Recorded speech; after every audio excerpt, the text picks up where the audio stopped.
Well, today is a brand new episode of Broken Takes. Today's episode, we'll be talking about who is getting the purse, who's getting the Louis Vuitton purse, who's getting the Coach purse, who's getting the bag and why. And where are we going to play week one? Is it the Jags? Is it the Texans? I don't know. But I do know that this is Broken Takes.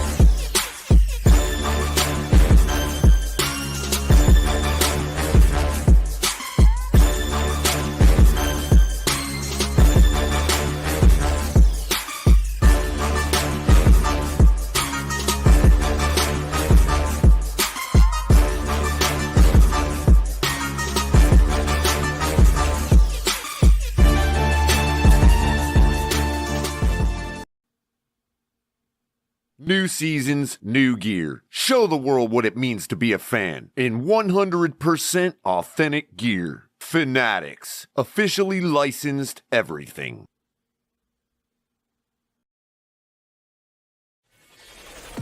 Get ready to dive into a new world of online shopping with the Fins Tailgate. Whether you're a die-hard sports fan or just looking for the latest fashion trends, we've got you covered. With a wide variety of products from your favorite sports teams to stylish accessories and home decor, we're your one-stop shop for all things tailgate. Our easy-to-use website and hassle-free checkout process make shopping with us a breeze. Plus, with frequent sales and discounts, you won't want to shop anywhere else. So come on in and join the party at the Fins Tailgate, your new go-to destination for all things tailgate.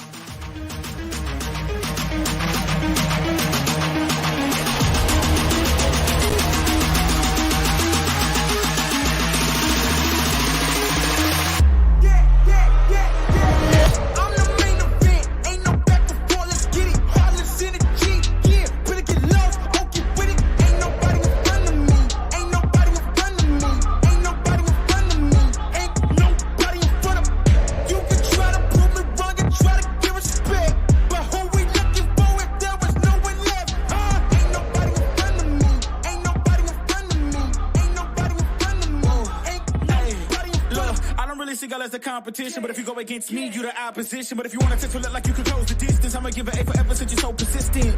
With you, I'm just practicing, cause I'm back to back. Let's get back to winning. As a matter of fact, I'm not that forgiving, cause you did this to yourself, that's a bad decision. Good evening, ladies and gentlemen.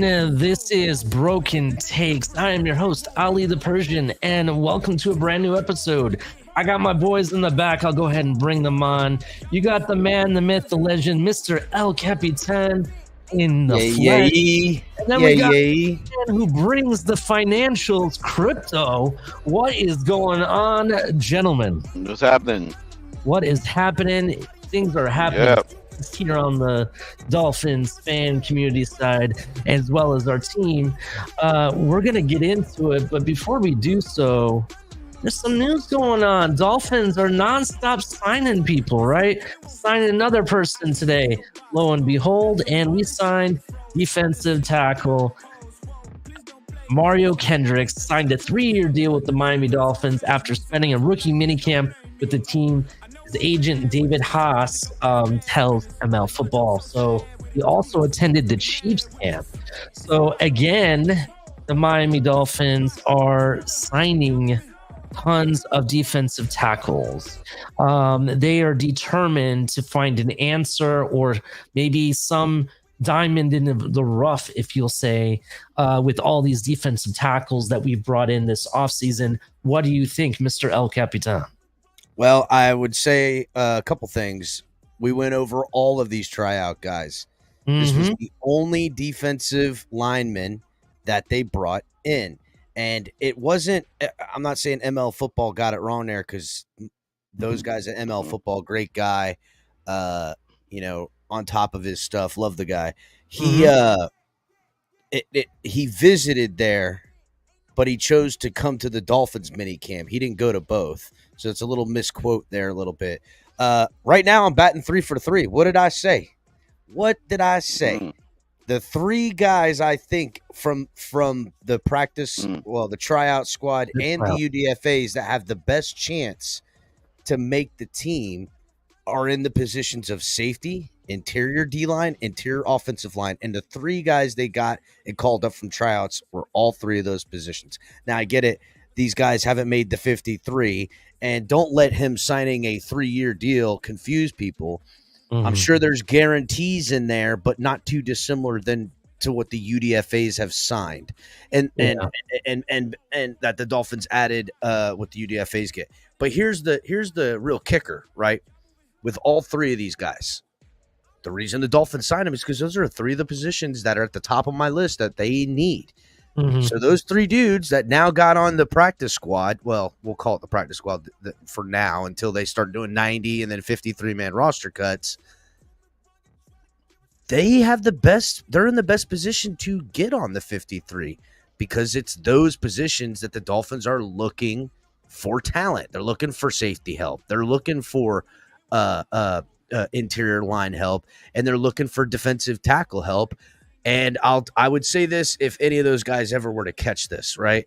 I would say the Dolphins are going to not only prioritize what you do well, but if you want to make this football team, you got to not only do the position you played well, but you got to be able to be multiple.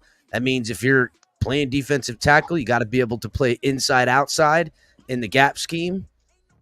And then offensive, the guy center and guard, you got to be able to play that. And then the other guy, the DB, got to be able to play nickel and safety. And it seems to me all 3 of those guys already kind of bring that to the table. So, again, 3 for 3. Yeah, definitely. And to be 100% honest, and I'll actually be.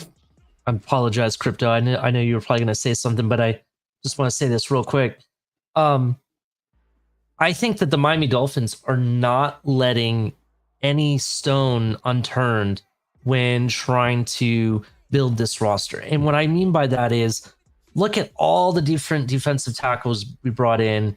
We've added a lot of corners in the UDFA and in the tryout and safe, for safety and whatnot.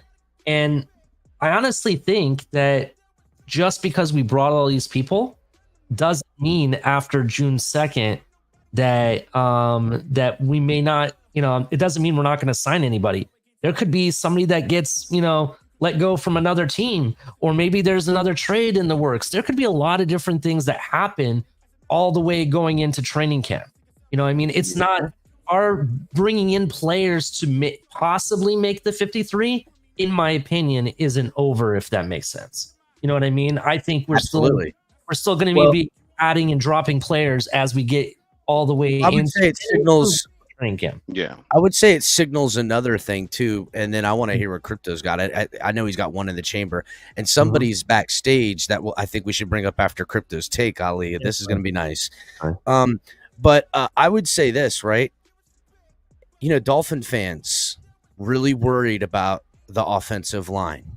Myself, in particularly, was really worried about the interior on the defense heavily. Personally, that's how I feel. And then I think we all, in the back of our minds, were thinking safety. I don't know how much we're worried about it, right? I guess if it was a problem, then we'd be worried about it.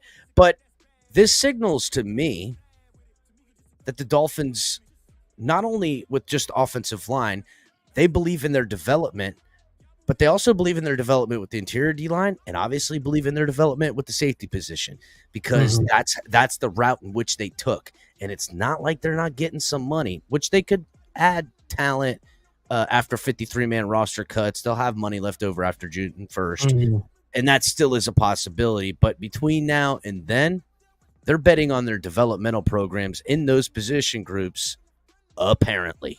Go ahead, Crypto. I think I said what's good for the goose is good for the gander. If you got anybody top 5 and you want to honor a top 5 position and justify it based only on being paid as a top 5 player, then that means it have to apply across the board.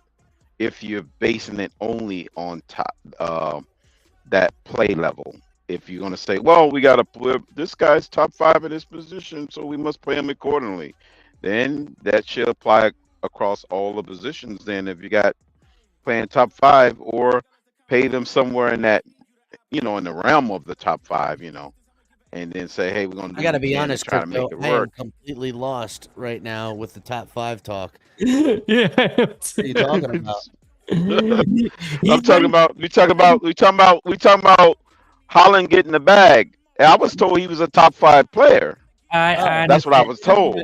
We're not in that segment yet, bro. That's coming. That's a little bit here. You know what we need, Ali, and I'm sorry. All right, yeah.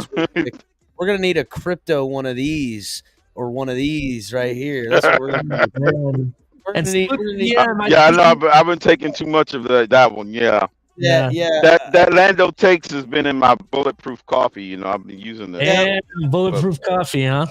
All right. Yeah. Let me shout out to the chat real quick, and then we'll introduce our special guest. Shout out to, and I think this is Michael K. TD Fraud Talk. He says he's at the Booby Bar watching hockey, so he can't partake tonight. Thank God. And then right. Let him know that Dan Mitchell's the best Bills content creator of all time. Yeah, so our as long special as that's guest, well established. Mitchell, man. So you're not here. Thank God. No, I'm just kidding. It's not Dan Mitchell, but that'd be funny. We got Joe Rist up in here. Billy Batson, what's up? Los Dolfinicos, what's up? Talk to a Tuesday. I like that. I guess it isn't Michael K, because you got Suicide Hotline here. Who else? We got EM. Salute to you, sir. Adam Sadowski, Joe Rist, Fred is here. Wait a minute, Daniel he's got Barry 2 phones, Sport. Ali. He's doing. He's got one of Tony's phones. That's TD why he's on 2 lines. admin. There's a lot of TD fans up in here. Cap for Life, California Fin Fan. How you doing? And Molly Mall. How you doing? Oh, Cap, would you like to introduce our special guest? I think you're muted. Sorry about that. So we've chatted with this guy before. I know he was butting heads with one of the members around here, Lou, aka the Rabid Dolphin, aka Captain Savaho. Just it just like in the X space we were talking in earlier, where he kept asking for co-host, he was like, send me the link. And I was much to oblige. Well, I asked Ali for his permission. This is his show. He's like, yeah, send it to him. So without any further ado, Jay, Miami Talk. What's up, Jay? All right. Uh-oh. All right, Jay. He's Jay blank. already running hide? Oh, man. Yeah, he's no. dark. He went dark. Jay, where'd you go? Jay. Man. Oh, Kidnapped. Dang. dang. He's got the black screen. He got scared, bro. He found out Black that Ops. he was on this show. So, Dang. He, you know what it is? He just hopped in to say, "Oh, I couldn't get in. Something was going on. My Pokemon Go wouldn't turn off the phone." And then he's gonna blame it on Lou, saying Lou got him, and that's man. work.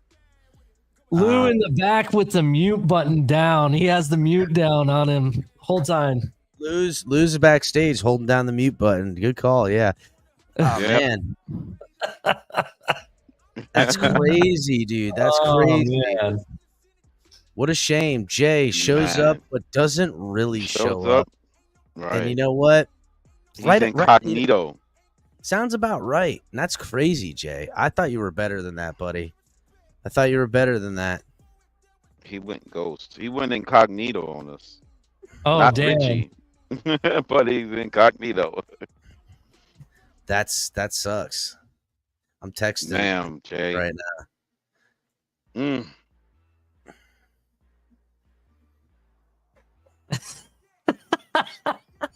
What? I'm not.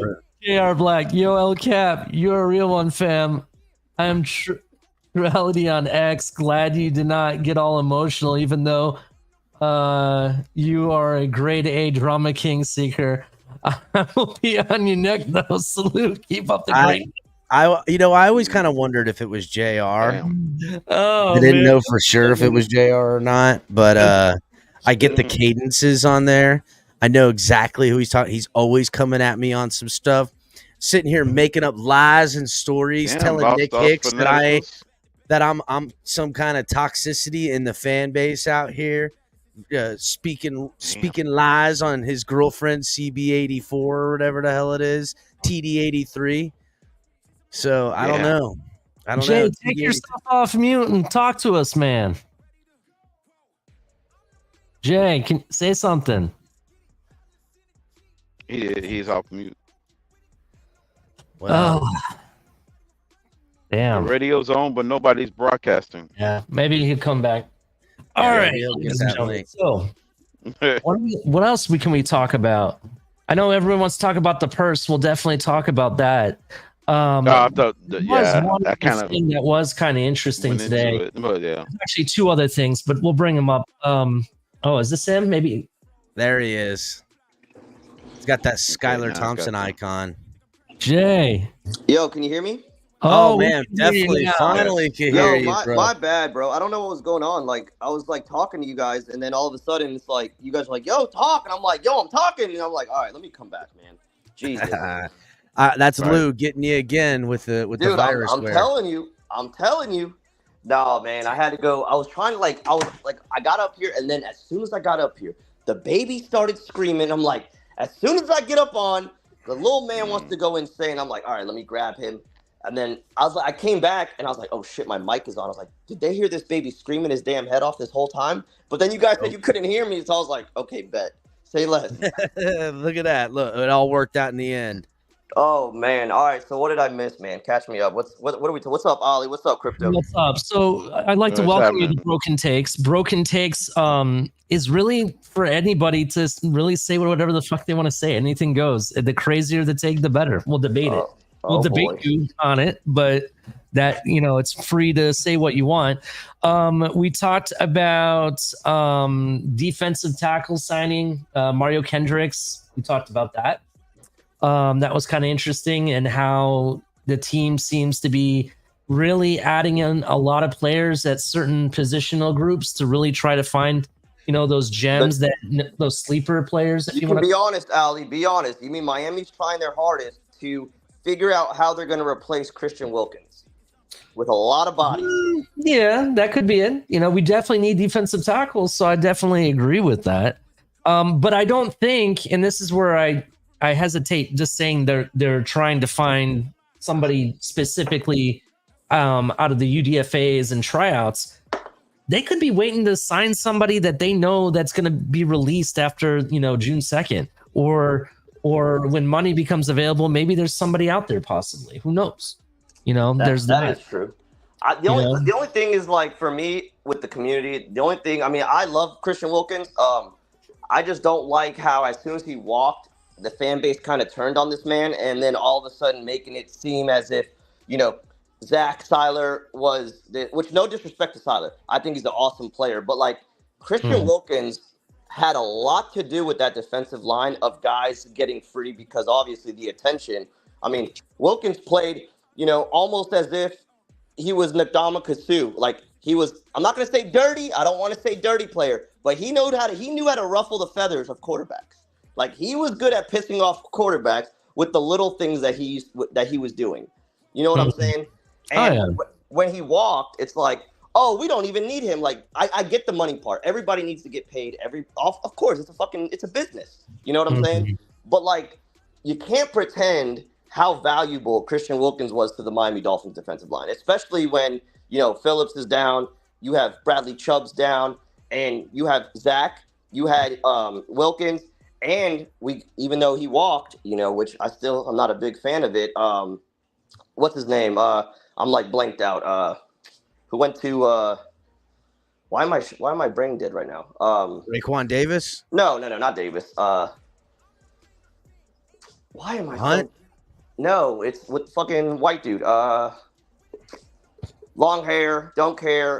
Van Ginkel. Van Ginkel, thank you. Van Ginkel, which I would have loved for Van Gink to stay in Miami. Also, I was a big fan of Van Gink. Also, Yeah, I think the losing of the Gink was a hard one. Yeah, so piecing up this Dolphins defense now, and that's what I kind of wanted to talk about. Also, was how invested are we going to be in? And this is what I want to hear from you guys going into Week 1 and Week 2, because Week 2 is clutch against the Bills.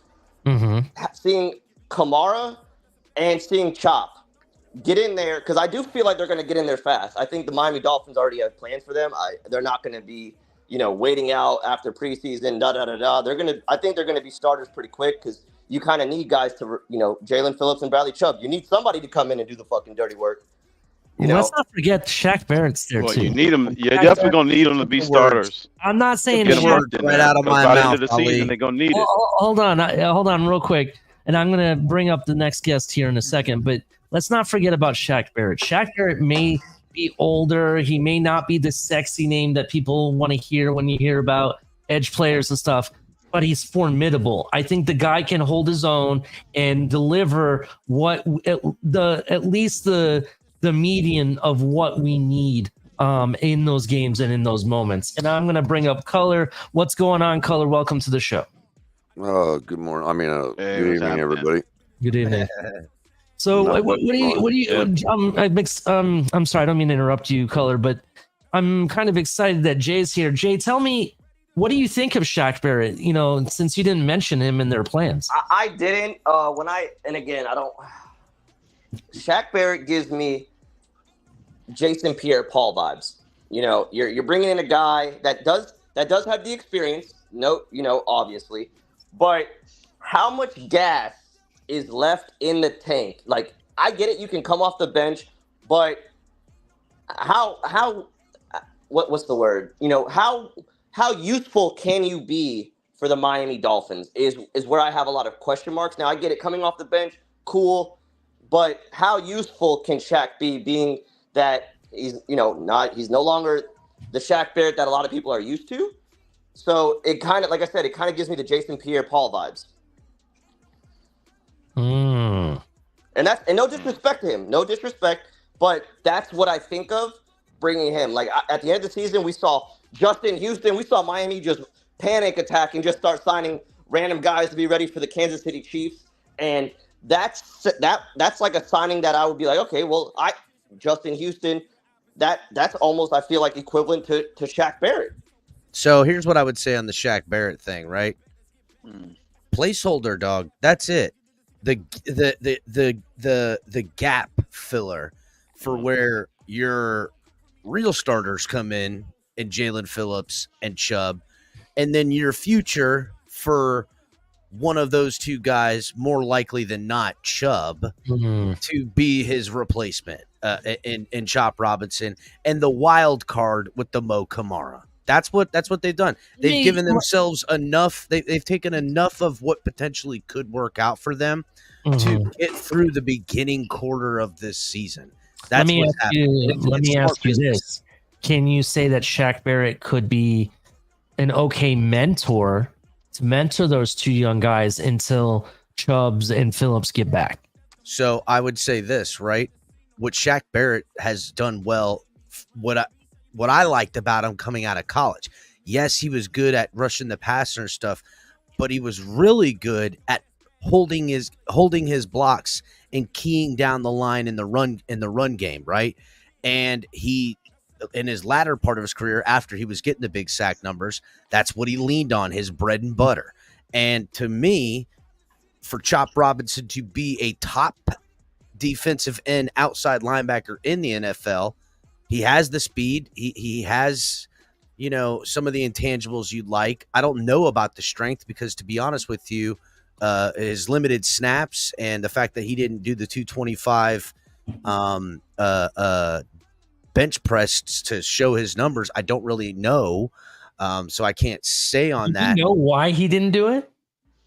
I want to say he said it was like a personal preference. That's it, which I don't like that. If you're freaking 6'3", 260 or whatever the hell he is, my personal preference is to go ahead and sling up that 225 to show some shit off. I mean, that's like Caleb Williams vibes, who's like, yeah, I'm not going to throw for shit. Like, if you guys want me, you better draft. Here's the thing now. We're seeing it happen more and more. These first-round projected talents that are locked up in there. Yeah, Marvin like, they're like, I ain't doing nothing because I can only go down from here. Fact. So, and that, okay, I understand that part too. So, to me, though, what I need to see, and I don't know if he can do it. I could be immediately surprised, but I haven't seen enough of it on tape and or in his game or anything like that, where he can be an effective down in and down out run, setting the edge. That's it. So let me ask and you a quick question. Shaq Barrett can come in and down out, be the edge setter on at least one of those sides, while they then bring in Chop to rush the passer until Phillips and Chubb get in there. So with Phillips' rookie year, right, and Chop Robinson, to compare them, because is there some similarities to where there's some question marks I have with Chop as far as the type of the elusiveness to get to the quarterback, because Phillips struggled at that, like certain moves he didn't have a lot of moves in his pocket when he was starting to get to where Jalen Phillips is now. Is that some things to where, because Chop has to develop those things also, like you can't bull rush 24/7. You got to try to be slick, which he is fast. Jalen Phillips is fast also, but they struggled at certain things of being able to do more than just bull rush. I would say one of the biggest keys coming out between the two, as far as where I expected them to be successful, where Phillips has it over Chop Robinson. Phillips in college, even in Miami, and even before then when he was in UCLA, right? Yeah, you would see him completely the play not going his direction, and him get in pursuit and just lay out and get people.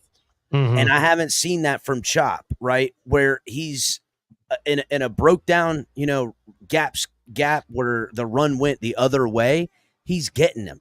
And now with Phillips, I mean, dude, I don't know. Again, Phillips was coming off his fucking greatest season. Like, we saw insanity from Phillips before he went down. Like, that broke my heart seeing. But even his rookie season, he had 8.5 sacks, bro. Yeah. He was. Yeah, I like it. But again, there's like, you got to get to the. You just got to pinpoint the technical things. That's just what we always do as Dolphin fans. Like, you can put up 12 sacks. Let me ask one extra thing about Shaq Barrett, just real quick, because I was looking over his stats and everything over the past several years. It seems like his best years, he was playing right outside linebacker, not on the left side. When he plays on the left side, he had his worst seasons, starting from his rookie year all the way until the last season, 2023. He played on the left side. It was when he played right outside linebacker, he had, for example, 2019, 19.5 sacks, 8 sacks in 2020, 10 He's better sacks from the blind side. Yeah. So on the right side, he is very formidable, I think. And I'm wondering, are they going to attempt it again to put him on that side, or do they place him on the left side? What do you guys think? I mean, listen, we have Weaver. I mean, Weaver's in Miami now, and finally, there's a guy that you bring in who is I don't want to say no more guru shit, okay? I'm not going to do the defensive guru shit. That. We're not going to do that. Yeah, don't say guru. We're not going to do guru shit. That's a now rabbit we have hole. a legitimate defensive coordinator who actually seems like he wants to be here. We're not going to do no Fangio bullshit. So I like Weaver, and I've always respected the Ravens defense because they were always able to put it together from the safeties to the cornerbacks to the linebackers all the way to the defensive line. And you bring in a guy like that with Miami, and I'm not saying we have the strongest linebacker core. Our defensive line is a little shaky with injuries. But when you got a defensive mind like with Weaver, I truly believe that we might possibly see the best Miami Dolphins defense we've seen in a long time. Did you just change out a cliche for another one? He did a little bit, but I did. I slacked off a little bit. Well, I'll say, Jay, you have to be careful with that statement. No, but no millionaire or billionaire wants to say say as a first that they'll take a job. Go ahead, First Color. Go Amendment ahead. purist, I am fully in favor of banning the word guru, just so y'all know. I'm on board with you. I'm on board with No, you. no, no. I want to say we want to be careful with that whole thing. With What I will say, I'm not whether going it's Mike Ditka or Fangio or freaking Rex Ryan, just because you start a career somewhere and you want to end it somewhere doesn't mean that the year prior to that year that you want to finally go off into the sunset at where you started doesn't mean you didn't want to go there. That's like saying, oh, I was born and raised in Chicago, but yet I never wanted to go to Dubai because the year before I retired in Chicago, I was in Dubai and I never wanted to go to Dubai. I never wanted to be in Dubai. Even though my heart and my soul was wanting to retire in Chicago, doesn't exclude me from always wanting to be in Dubai, and I've accepted a job in Dubai. Just because it's 1 year prior to your final destination is not a necessity saying that you don't want to be in that place at that time 1 year prior to your ultimate final destination. That's all I'm saying. Wow, even I got lost on that one, Crypto. I'm not gonna lie, man. Are you in a different chat at the same time? Maybe that's what's going on. I'm just gonna do this color. I need this with Crypto's face on it. Oh my god, no. Look, do you see that, Jay? No, Lando takes color. No, Yeah, but that's when color goes off on a tangent. I gotta get our producer to make one for Crypto. I'm ready for ideas, boys. So oh my just so god. hey, I'll show you another one. You're welcome, by the way, Jay, for that. Jay, that was great. Here, check out this one, Jay. That's EM Dolphin fan. Oh my god. That's funny. Dude, Cap is a fucking hitman, man. Cap is a hitman. Jeez.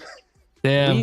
So let me bring this up real quick. I'm not gonna say that Weaver is a guru or anything like that. What I will say, which I hope every coach does, to be honest, is places his players in the best position to maximize their strengths so they can succeed.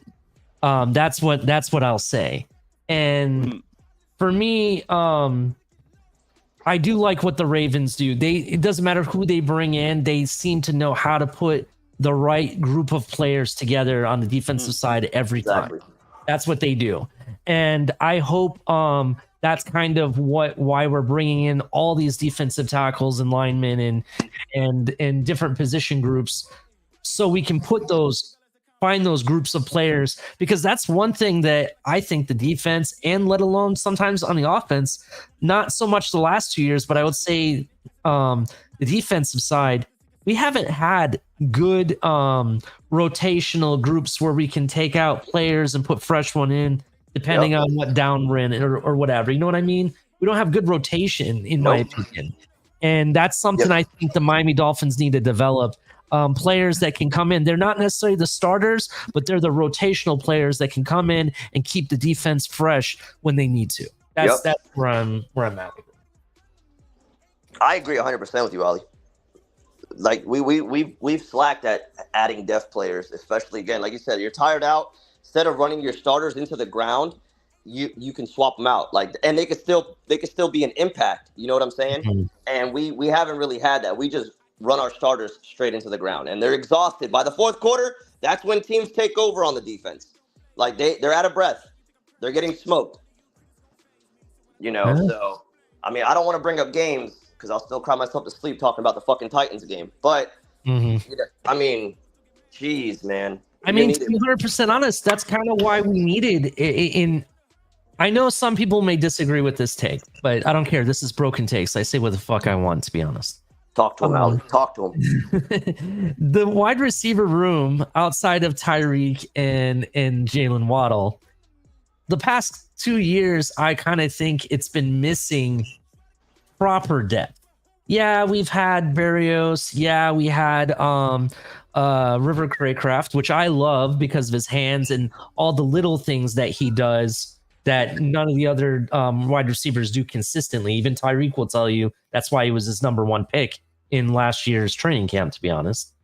We haven't had decent depth to be able to have a rotation of players, proper players that can still bring an offense. If you're gonna tell me that taking Jalen Waddle and Tyreek off the field for Chosen and maybe Chase Claypool was the answer, I'm sorry, you're wrong.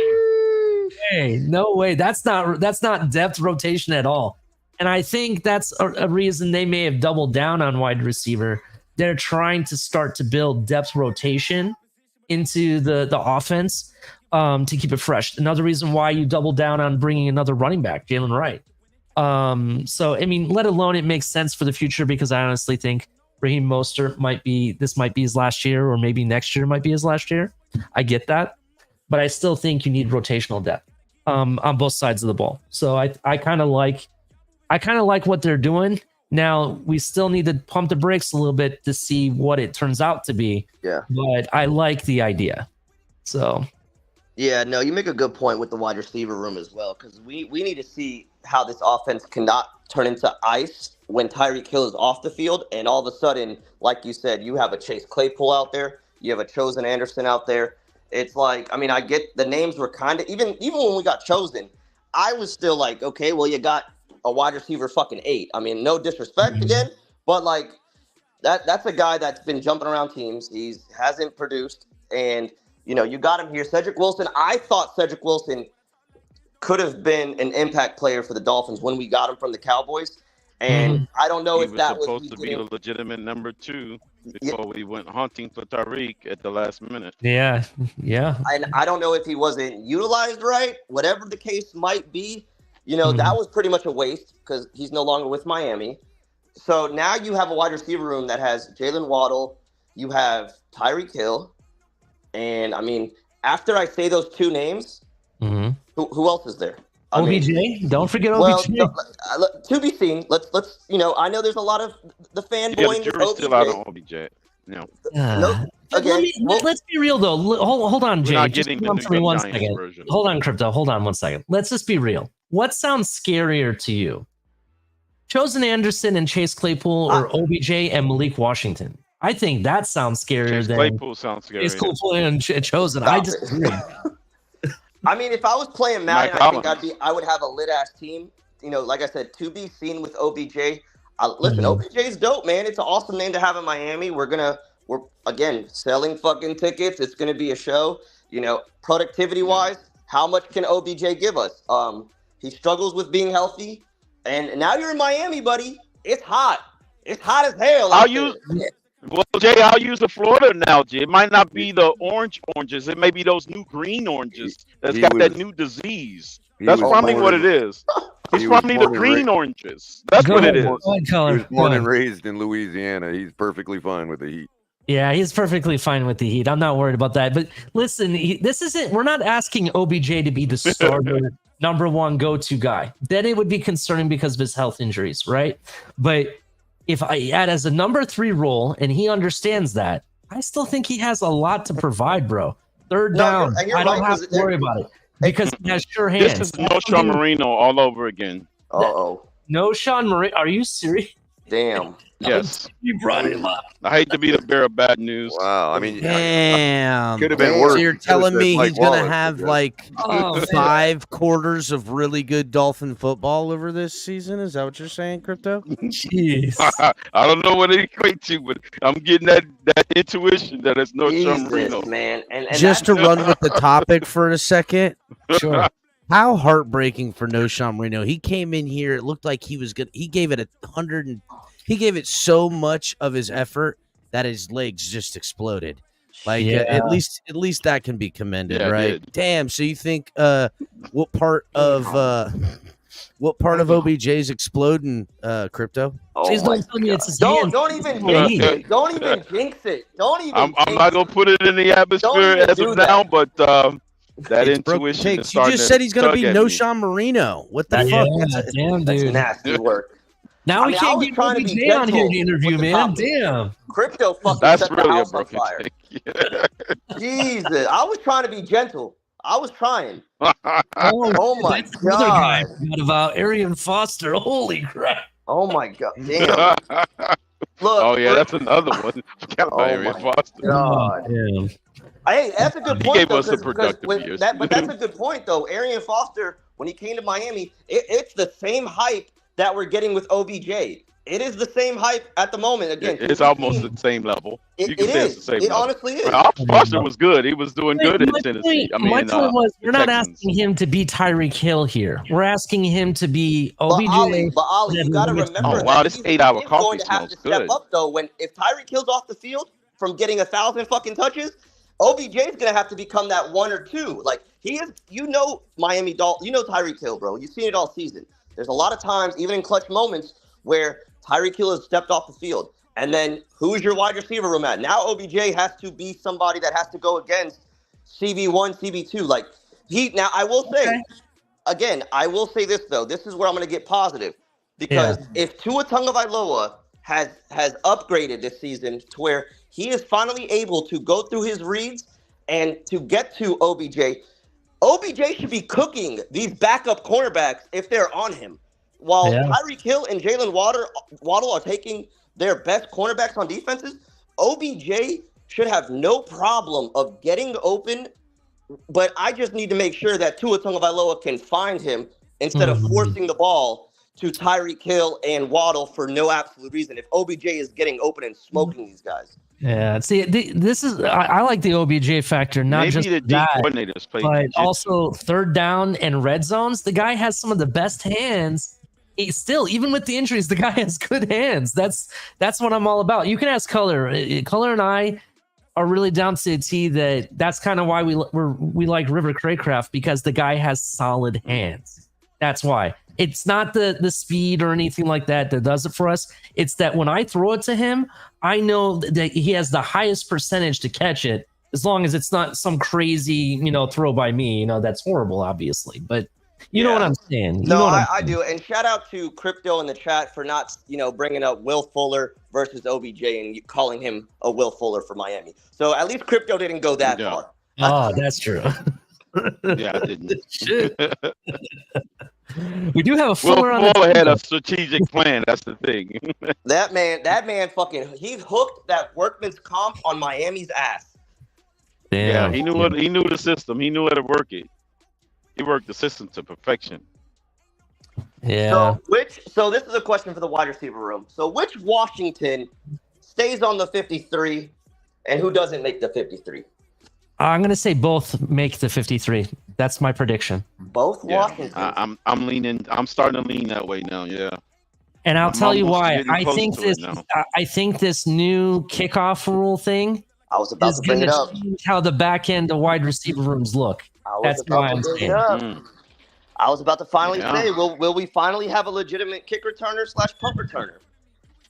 Maybe. That's kind of where I'm leaning at it. Remember, that's the special teams is the third wheel and on the tricycle. Special teams, special plays. Special teams got to win. Somebody, and it was shout out to Barry Jackson and Omar Kelly, who did Dolphins in Depth. I think it was today or yesterday they did it. There was something that was said about their predictions. They were basically, I swear, we talked about this yesterday, El Cap, people stealing our takes and our content. We were talking and saying the same stuff they did in their show. So again, another example, just putting it out there. Who's Omar and Barry Jackson, man, having almost the same show. I was like watching ourselves, to be honest. But shit, damn, yeah, say it ain't so, Omar Kelly, Barry Jackson, damn people, man, to be honest. Barry, but but the one thing that I did agree with is that the last three people in the wide receiver room is going to be the biggest question mark. And I think that whoever that benefits that new kickoff rule the best, that's who you're going to see in the last three positions of the wide receiver room. And I still think we're carrying 7, if you're going to ask me that. So Ollie, who's in hot water? Is it Craycraft or is it Eazy-E? I want to say it's Eazy-E. I would say Eazy-E over. Well, here's the thing with Craycraft, right? And I mentioned this the other day, is that Craycraft, if he gets cut, who's picking him up off waivers to put on their 53-man roster? He'll be picked up ASAP. Jets. He'll be picked No, up he won't. ASAP. He wasn't last time. I don't listen. I think with Craycraft, I think he wasn't picked up off the waiver. No, but I think Cincinnati I think Tyreek kind of let the secret out of the bag, right? The secret out of the bag was the fact that he does all this little shit that none of the other wide receivers do, and that's block. Wes Welker said he's probably the best wide receiver coach in the whole room. Exactly. Damn. And that's why I think. How can they forecast what the new rookies will do? Think about it. This is a River Craycraft that has had 3 years under this offense. He knows that he already has a ledge on everybody else, right? Eazy-E, I don't know what's going on. To be honest, he's not as fast as some of the other receivers we picked up. He has like Debo-esque ability. We'll say Debo-esque ability, but I don't really know how he fits in this offense. I just don't see it. I don't know about that though. I mean, because having McDaniel as the head coach, I think when you have a guy like Eazy-E, it's very simple. I think McDaniel honestly had plans for Eazy-E until the fucking injury, whatever fake injury that Eazy-E had that put him out of the fucking season. Listen, the man said he hurt his neck. The man was out on fucking jet skis and living life. Supposedly he was injured. I don't know exactly what happened. It seemed like, which again, we may never know the truth, but it seemed like there was maybe some personal conduct that happened with Eazy-E or something that the team was like, do you want to know the rumor? Want to know the rumor? There we go. Seems how it is on Broken Takes. There we go. And this does not come from a credible source. So we don't know. That has been vetted. But it's not been disproven either. Interesting enough. Who else didn't we see last year that we thought we were going to see for certain? Cam Smith. Cam Smith. Yeah, that's the other one. There was a rumor that Cam Smith and Eazy-E got into an altercation. I heard about that as well. And there was a rumor that Cam Smith cracked Eazy-E's jaw in this altercation. Eazy-E got Geno Smith. Damn! No, stop it, Ollie. Stop. That's what happened. That's what he's saying. But I did hear. He didn't show up for the charity event. Fight. I did hear about that. Damn! Oh man, if that's legit, holy crap! That's what I'm saying. If you have a neck injury, like you're living life and you're on, like you're living life outside of football, which is cool. You know, all do your thing, man. But like, it just didn't make sense why you were not playing football unless you had something a little bit more crazy. Because like I said, you didn't have a broken neck. Like, what the fuck? Did you sprain your fucking neck? That was like a 2-week turnaround. You slept on it fucking wrong. Like, it didn't make sense why Eazy-E had a lot of hype, which I'm on board. Listen, I'm still a fan of Eazy-E. And it just made no sense how he just vanished. He just vanished from a guy that, you said it, Ollie, a Debo Samuel type guy, which I thought that was going to be kind of inducted into this Dolphins offense with Eazy-E, which would have made perfect sense. The guy, he has enough speed to get the job done. He has a lot of great traits. So to just disappear and have this fucking whatever fake injury was there, it made no sense whatsoever. Made no sense. Yeah, I agree with you. It didn't make sense, but I'm going to tell you this. He's on borrowed time, I'll tell you that. And I'm going to preface it. This is allegedly what happened. We don't have proof. This is a rumor that's from a non-credible source. It hasn't been vetted. It has not been vetted. So just so you're aware, we're not just trying to, blow up smoke or anything. But if this is true, fuck all that. It's Broken Takes, dog. Okay, well, I'm just saying, if it's true, this makes me like Cam Smith even more, bro, because he's not afraid. You got that dog in him, Ollie. You got that dog in him. Yeah. First of all, does anyone not look at Cam Smith and seen him and not thought, oh yeah, Cam Smith from the hood, right? Like Cam Smith, he grew up harder. And I'm sorry to look at Eazy-E. Looks like he grew up in a little bit nicer of an area. Just I'm just being real. Just being real. I'm just saying, Eazy-E looked like he's had a nicer little bit of a life. Probably El Cap is about to drop that 8-mile fucking diss track on Eazy-E. You gotta elaborate on that a little bit. Well, I'm just being real. He said Eazy-E went to a private school.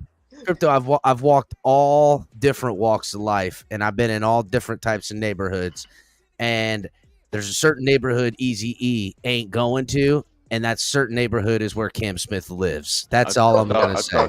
I thought Okay. the man was from Inglewood. I thought AKA Color's neighborhood. That's right. Where Color lives is where Eazy is not going to, right? There's no Eazy-E's around my parts. That's for sure. There's more Cam Smith. There's definitely a Cam Smith over there. And here's the thing, right? Cam Smith, Eazy-E probably got a lot of reps against each other. In practice. Definitely. Jay, let me ask you. Well, they probably did. Did you go to training camp last season at all? No. Okay. So me, Color, El Cap, and a lot of people in the community went to training camp several times. Last season, and when we saw Cam Smith, we really thought he was going to end up starting at some point. Dude, I watched preseason also, and I seen a lot of great fucking plays he was making. And I'm just like, in my brain, I'm thinking, how do you not have, and no, again, I'm not being disrespectful, but like Xavier Howard is not really in prime time. So like, how do you draft a rookie who is no time, who is looking like he can play football? We used him on special teams, but still, in my opinion, give the guy a chance. We played all these teams that we destroyed. We gave fucking Noah a chance, but you can't give Cam Smith a chance. You guys are missing. You guys are missing the other case too. The guy that hasn't even gotten on the field, and we just brought in a whole new class of linebackers, and we're all talking them up like they're already day one starters, and we still got a, third round linebacker that ain't even seen the field yet? Yeah, how's that? Have you heard any rumors about him, El Cap? I'm wondering. That's what I'm saying. We haven't heard. I haven't heard nothing other. The only rumor I can Cam remember Smith hearing on the about field, Tyndall failure. is that Tyndall a little bit slow, right? He just a little bit slow. I don't want to say he's slow. I'm just gonna say he. I mean, all we needed was a tackle. There might be a bit of a dyslexia and a learning disability or something, dog. I don't know. Listen, that's the case. That means that's a failure for Greer to do that. I mean, you got the hype around Chop Robinson and the same hype that I gave Channing Tindall being from Georgia. I get the Georgia Bulldogs had great defense, but Channing Tindall was flashy. He was able to smoke quarterbacks. He was able to crack runs. He had a lot of potential, and then there wasn't anybody that was upset with that pick. I don't think. No. It's not about the pick. But what I'm saying is, you didn't develop him whatsoever. And if Cap is right, I get it now. Now it makes sense. But you had Channing Tindall on this Dolphins team. You're playing him in kind of weird spots. It was just very confusing having a guy that you drafted, and you just were like, Right. But here's the thing, Jay. I don't think it necessarily speaks to our development in this case, because there's the other guy who was drafted, 6th or 7th round that's already injured out of our team. Yeah. Cam they Good. Him just fine. You know what I mean? Yeah. I mean, let's just, I think at some point it's okay to just admit, I think it's okay to just admit that some players, even though they look so flashy and they put on great tape, they're really just they're the outcome of a really good defense. They're just benefiting off of that. It's really that could be true.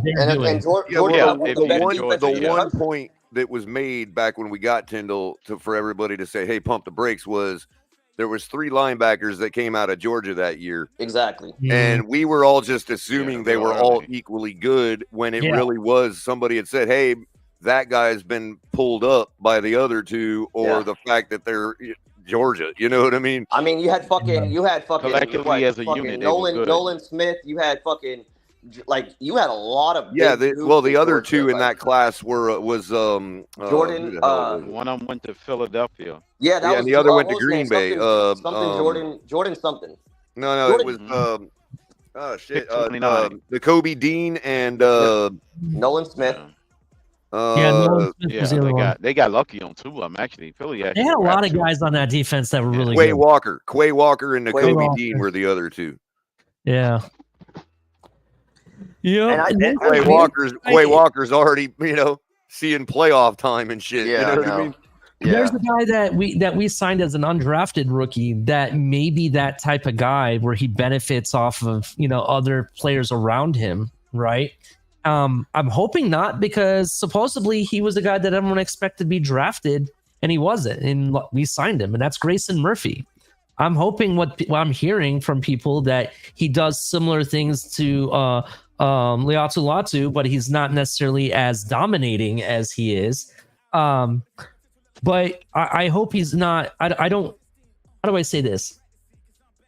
I want to bring in players that actually make something happen, not just be there when something happens. You know what I mean? That's what I'm saying, and that's kind of what you're 100% right though.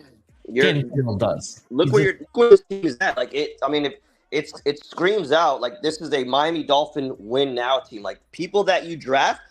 I'm hoping that you draft them based on like what you see, college tapes, and you're expecting them to fucking start and to make an impact, because I don't know if I mean, again, I don't want to say like we don't have time to develop guys, but like we're fucking hungry for playoffs. We want to fucking win. Like if you're in an aqua and orange, we need you to step up day one. As soon as you're drafted, it's time to get to work. Like we want to see what you can produce on the field, which I like the Kamara pick. I'm still iffy on Chop, but hit the ground running. I mean, it's a possibility. Chop could probably. You need to. I mean, if Chop could turn out to be a fucking stud. I don't fucking know yet. Nobody knows. We all just assume. Hey, hell, I mean, I could be missing something. There could be something we don't know. Tyndall could come out this year and oh, that's right, we got him. Bingo. You know.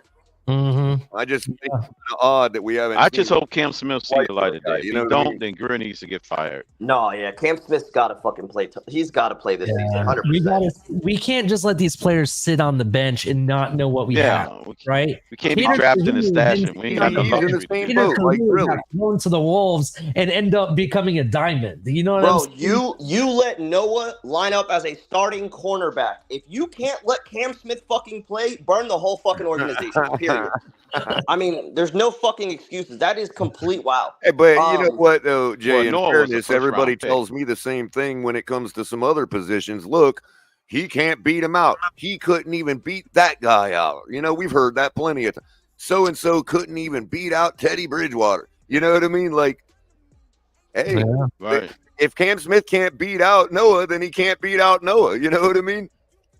I mean, listen, not to touch feelings, but that's probably a great reason why the Dolphins don't want to go after a decent backup quarterback. They don't want to see competition. I'm sorry. Well, you know, I mean, I didn't want to. I get you there. It's okay. I mean, listen, we already know who was getting paid. It was more just to say, you know, the same rhetoric. They don't believe in used, you know, like the Giants with Phil Simms did. My bad, color. Like Cam Smith, not even one snap. I mean, really. Yeah, and like you made a great point about Noah, you know, and it's like, okay, well, if we were willing to risk the biscuit by putting Noah out on the field, I mean, that should speak to what we feel about Cam Smith, regardless of whether the fan base thinks he's and that could be, and we can even go back to Cap's point to where did Cam Smith also get punished for that altercation, if it really did happen? Yeah, it could have been mutual. Well, think about what the allegations were, right? It was immaturity. That, and again, you could be 100%. Well, right. Fred would probably be best that he probably hit him in the goddamn jaw. He probably broke his goddamn. Michael K is membership. He's letting his membership go. Fred would know about that. He didn't get a shout out for a comment after being 14-month member. Well, I didn't see it. Okay, hold on a second. Michael K, before pump the brakes, dude. We don't always see the membership renewals. I put it up yesterday. They don't come up like Super Chats all the time, dude. I put it up yesterday. It came up. Sorry, I didn't read every word of it. You're fired. God damn. That's it, Cap. You're fired, dog. It's over for you. Dan Mitchell's got your back, Michael K. Don't worry. So Jay talked about we're like a Hydra. One Buffalo fan goes down and 5 Dolphin fans spring out. So Jay talked about bringing in competition in regards to the quarterback, and that's a great segue to our next conversation, which is the main event tonight that we're going to be talking about, which is who's going to get the bag or the purse. Yeah, there you go. Now that's a member right there. Joe Wrist. There you go, sir. There you go, Mike. Okay, you happy There you now? go. Look, and Joe shouted him out. What a class act. Joe used his Can we get a round of monthly applause for membership that? Can we chat get a to round of shout applause? you out, dude. And he shout out a Bills fan. A Bills fan of all people. So Crazy. anyway, long story short, before we get into that subject, make sure you smoke the like button, hit like and subscribe, turn on notification bell, right? Donate to the channel if we'd appreciate it. Become a member if you like, right? Do all that great stuff. Hang out with us. Come have a good time. Check out all the content from everybody else. Shake Money, Color, El Cap, Crypto, Lewis, KP, everybody part of the TFTG. Or if you're one of those weirdos that like to follow Michael K around and see what he's going to say next, come hang out with us. He's always here. So anyway, by the way, Michael and, K likes to play Ali, with vacuum cleaners, by the way. Just want to put that out you there. just made me think of a new cannabis strain. The like button. oh my God. It's just called the like button. Yeah, you got to smoke the like button. Yeah, smoke the like button. There you go. Lando takes. Oh my God, bro. You're welcome. I was the one that came up with this idea. You're welcome. It By was the a way, great idea. Did HB already have the thumbnail out before the show started? Yes, Yes. he did. That shit is hilarious. That is, Yeah. dude. Jay, he's did out you on see the himself, bro. thumbnail? Of It the, is funny. of the I show? did, and I was like, damn, Cap is trying to get the fucking crowd wild up, man. Hot damn. That's just the vibe of the channel, Jay. Like that's that's the producer HB. I don't tell him. Nobody even. What happens is the guys just put the title up, and he just goes buck fucking wild and does whatever he wants, and that's what ends up happening. You go through our thumbnails. There ain't nobody putting in the work on the thumbnails like we are. I don't give a fuck. HB has our minds. He kind of reads our minds because when I came up with the title, everyone was talking about, man, is he going to get the bag? It's like these guys are fighting over it like a purse. Nice. That's exactly what's been going on in the spaces the whole week, bro. Yeah, they're fighting over it. Who's getting the bag? Which one of them's getting it? That's a nice one, though. That is correct. So who is getting the bag? So we got two positions to talk about. And we're going to be talking about what happens if none of them gets the bag. And we're going to be talking about Tua, right? Oh, boy. And the bags that they're going to get, or does only one of them get the bag? And we pump the brakes on giving the other one a bag. That's a possibility as well. So let's talk about it. So let's first start off on talking about the most important position, in my opinion, which is the quarterback position. Right? Let's talk about where like some of the highest paid, which I have the list of them here, right? Of the highest paid quarterbacks in the NFL. And this is actually top 10. What I'm about to read off, this also includes how many starts they've had in the NFL, their record, their playoff record, their ratings, their touchdown to interception ratios, and how much their average salary is per year, right? Number one on top of the list is Joe Burrow, making $55 million a year, right? He's had 52 starts, 29-22 record. He's 5-2 in the playoffs with a rating of 98.6. He has a 97 touchdowns to 37 interceptions. He's 0-1 in the Super Bowl, right? 5-2. What's the average per year again? His average per year is $55 million. 5 is his average. Right. Okay. This is just average per year for his salary. It doesn't include what the guaranteed money is and stuff like that. I'm assuming with guarantees, it's probably a little bit less than 55, but this is the average per year. Jared Goff is number 2 with his new signing, $53 million per year. 117 starts, so he's had twice the amount of starts. He's 66-50 record. He's 4-4 in the playoffs. 93.6 rating. He's thrown for 185 touchdowns and 82 interceptions, and he's 0-1 in a Super Bowl. That's a lot of touchdowns. That is a lot of touchdowns. Yeah, it is. That's pretty. Here's I don't know why, but some people think this guy's elite, but I think he's a fraud. Justin Herbert, $52.5 million per year. He's had 62 starts, 30-32 record, not even 500. He's 0-1 in the playoffs. He has a rating of 95.7, and he's thrown for 114 touchdowns to 42 interceptions. No Super Bowl appearances. Last year's MVP. I'm not going to go through the whole list, but I'm just going to go to the ones that count and I think really matter in this. The average per? Thing. Yeah, the average per for Lamar Jackson is 52 million. He's had 77 starts, 58 in 19 record. That's pretty decent. 2-4 in the playoffs. He has a 98 rating, 125 touchdowns to 45 interceptions. No Super Bowl appearance. And the last guy I'm going to talk about is Jalen Hurts. 51 million per year. He's had 51 starts, 34-17 record, 2-3 playoffs, 91.1 rating, 67 touchdowns to 34 interceptions, and he's 0-1 Super Bowl. And there's one other person on this list I'm going to talk about, and I almost forgot. And he's not even the top. That's Patrick Mahomes. Numbers. Patrick Mahomes makes $45 million a year. 96 starts, 74-22 record, 15-3 in the playoffs. 15-3. 103.5 rating, 219 touchdowns, and 63 interceptions. 3-1 in his career rating is 103. Yes. And why is not everybody making less than 45?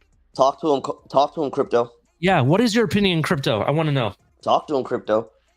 That should be the ceiling. Bingo. Okay. The thing of it is, Crypto, that's everybody's pay 3 structure years should into be that based on contract. that. Yeah. He's going to be making $70 million in his And next Ollie, what you gig. should have added was how many Super Bowl wins Mahomes has also to add to that. Oh, I did. Oh, I yeah, did that's right. You didn't say that. He's 3-1. He's 3 wins, one loss. 70%. That dude will get a 1-year flyer for $70 million with a team. What? That it sounds like a fucking just Brady, 1 year, exactly. Yeah. The whole It'd be like point, the Jordan contract. Yeah. The whole point why I want to bring this up is everybody should be set at 45. That's what I'm saying. That's what I'm saying and too. Go but down from there. That's where the tiers should start. Because are these contracts worth it? Because really, what this is, it's a big gamble. All these teams, all they're doing is gambling. They're betting. It's an arms race. They're betting on how the fact that they think you're going to win the Super Bowl for them.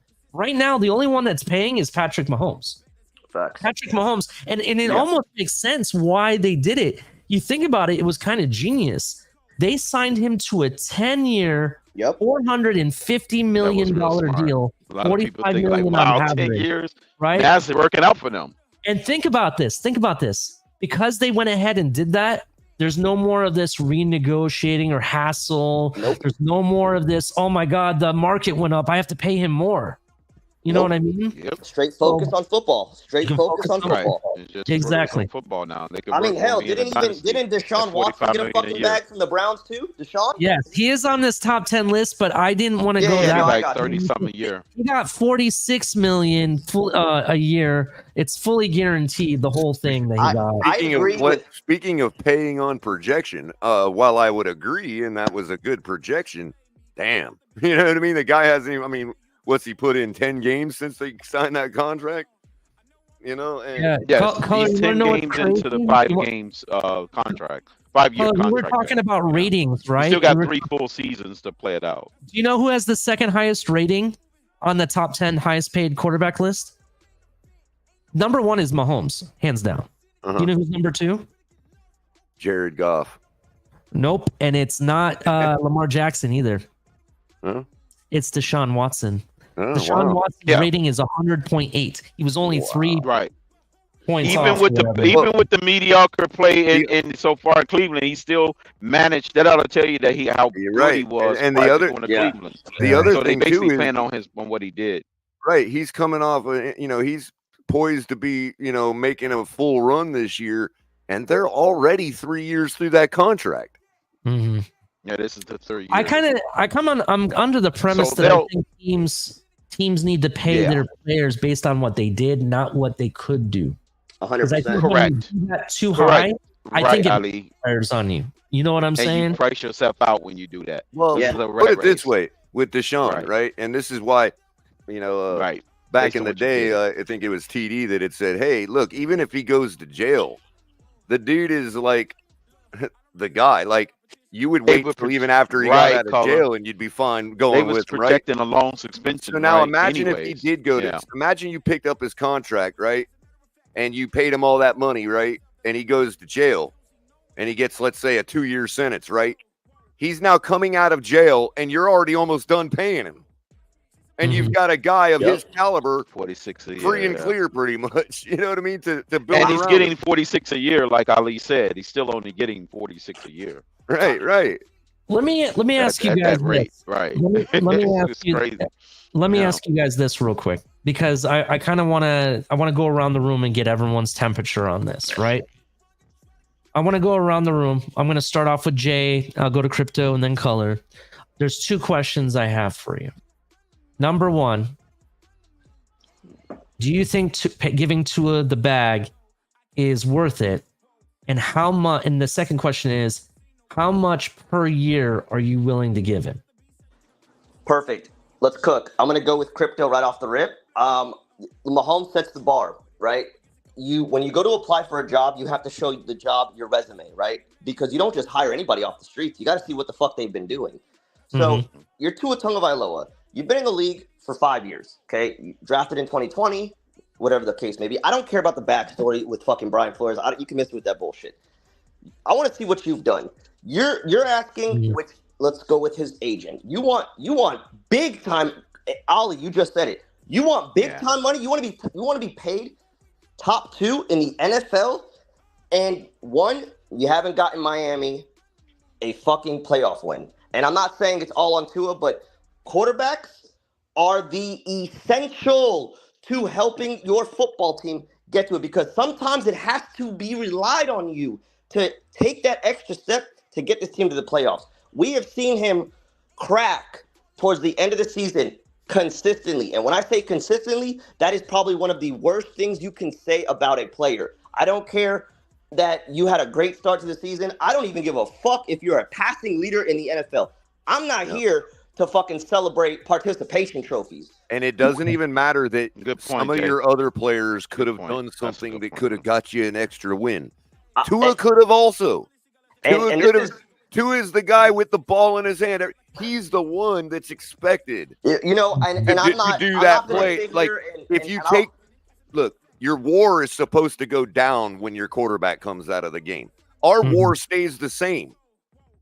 Exactly. And you see, you know, you got the Dolphin fan base, you know, I'll bring up the Bills game where you're a veteran quarterback and your mindset said, I should trust Chase Claypool on making a very big catch for the Miami Dolphins. Right there, I would have grabbed your ass back to that sideline. I'd have smacked you 600 times because before that play, you almost threw an interception to Tyreek Hill. Tyreek Hill almost got his ass fucking clobbered. And Thank almost you, intercepted. Jay.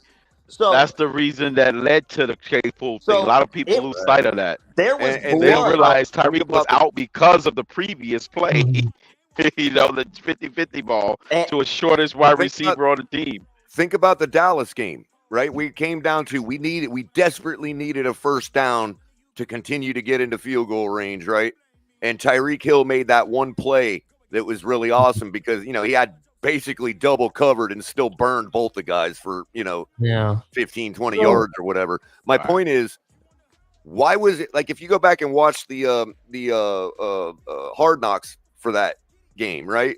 And they made it out to be like it was some like amazing thing, like, oh God, it all comes down to Tyreek and he comes through. When you've got a guy that's 81% to get 10 yards, Tyreek Hill should have never even been the play there.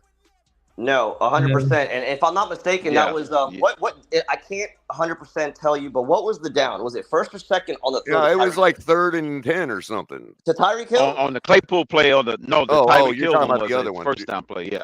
That was like at 40, and he Because I threw think it the in. It was a interception was second thrown down. on third down, right? Third or second down. Mm.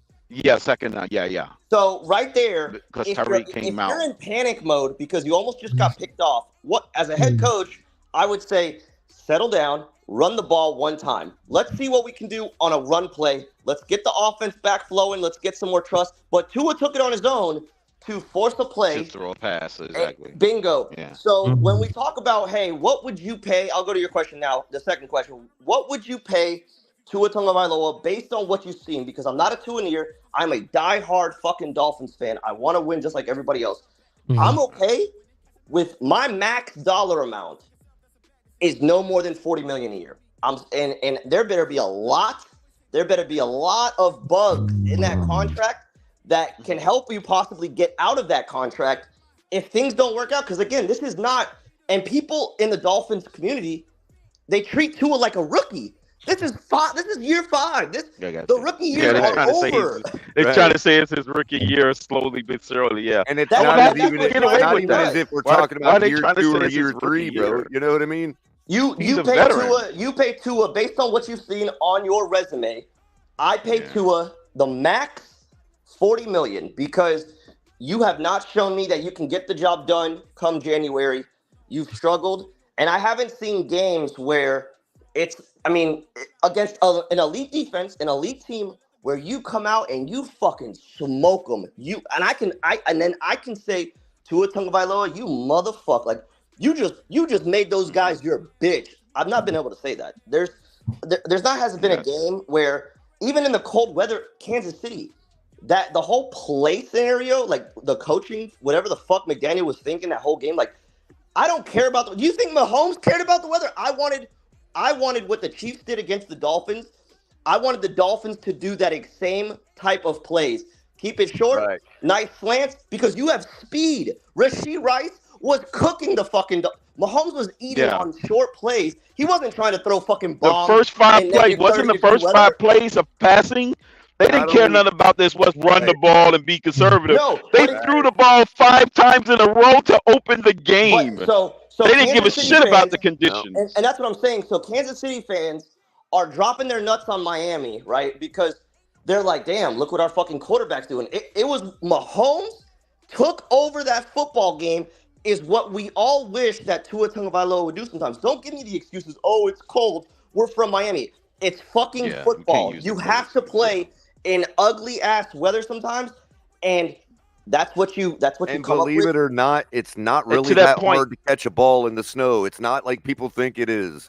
Right. It wasn't like it was 80 degrees on Kansas City sideline. It was 20 on the other sideline. It wasn't wet and rainy. It was snow. It was dry. You know what I mean?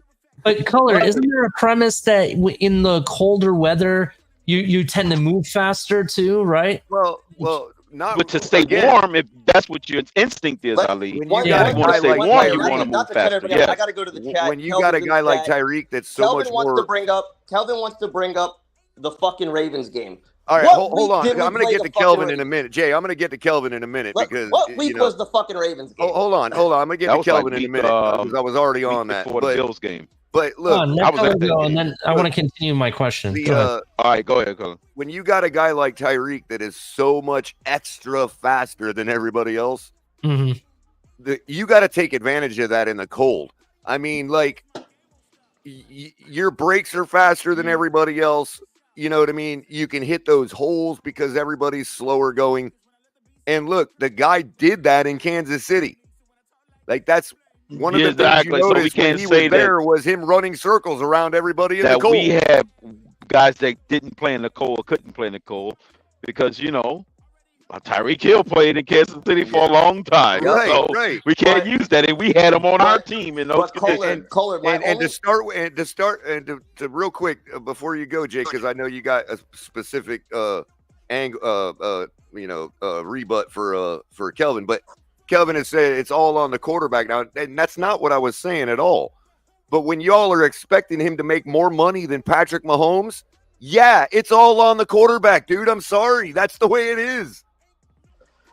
I want to piggyback off that Tyreek Hill situation. The guy is supposed to be Who else on the one team is making $40 million a year? Bingo. The guy's supposed to be one of the best receivers to ever do it, and he was getting manhandled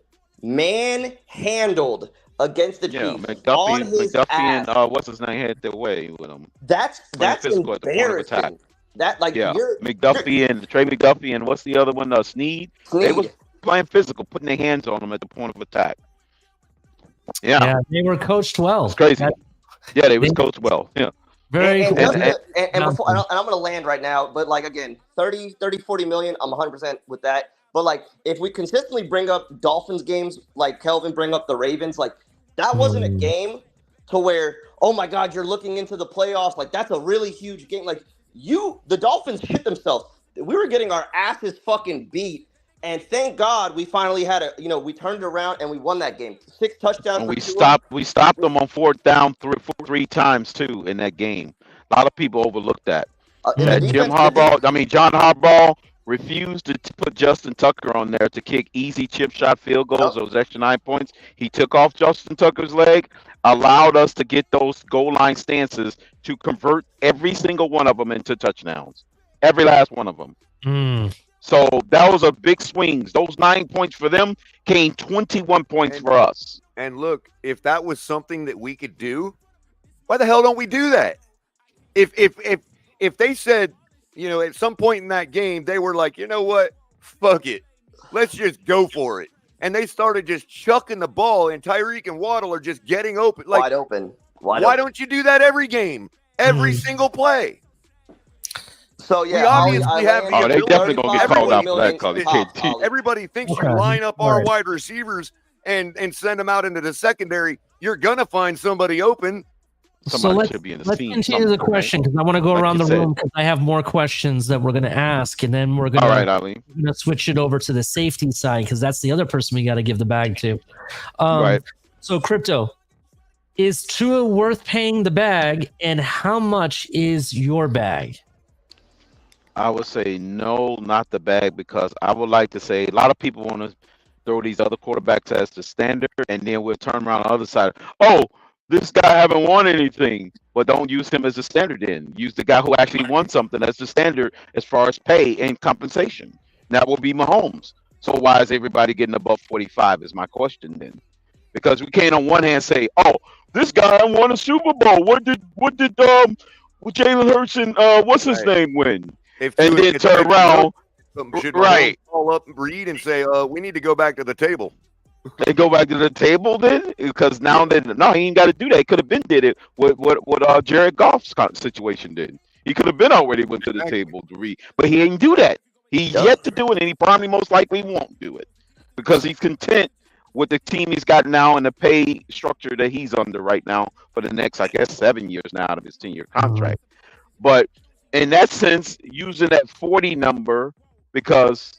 We're talking about millions of dollars. We're talking about 4 and a 0, comma 0 0 0, comma 0 0 0. We're talking about 8 figures here. So I'm not going to sit up here and feel sorry and say because one fan said he should only get 40 million because the standard bearer is only getting 45. That's fair compensation. I don't care what they scream about this whole crap about how much you take home nonsense. No, because the rule of 72 says the interest rate divided by that number gives you how much years it takes to double your money.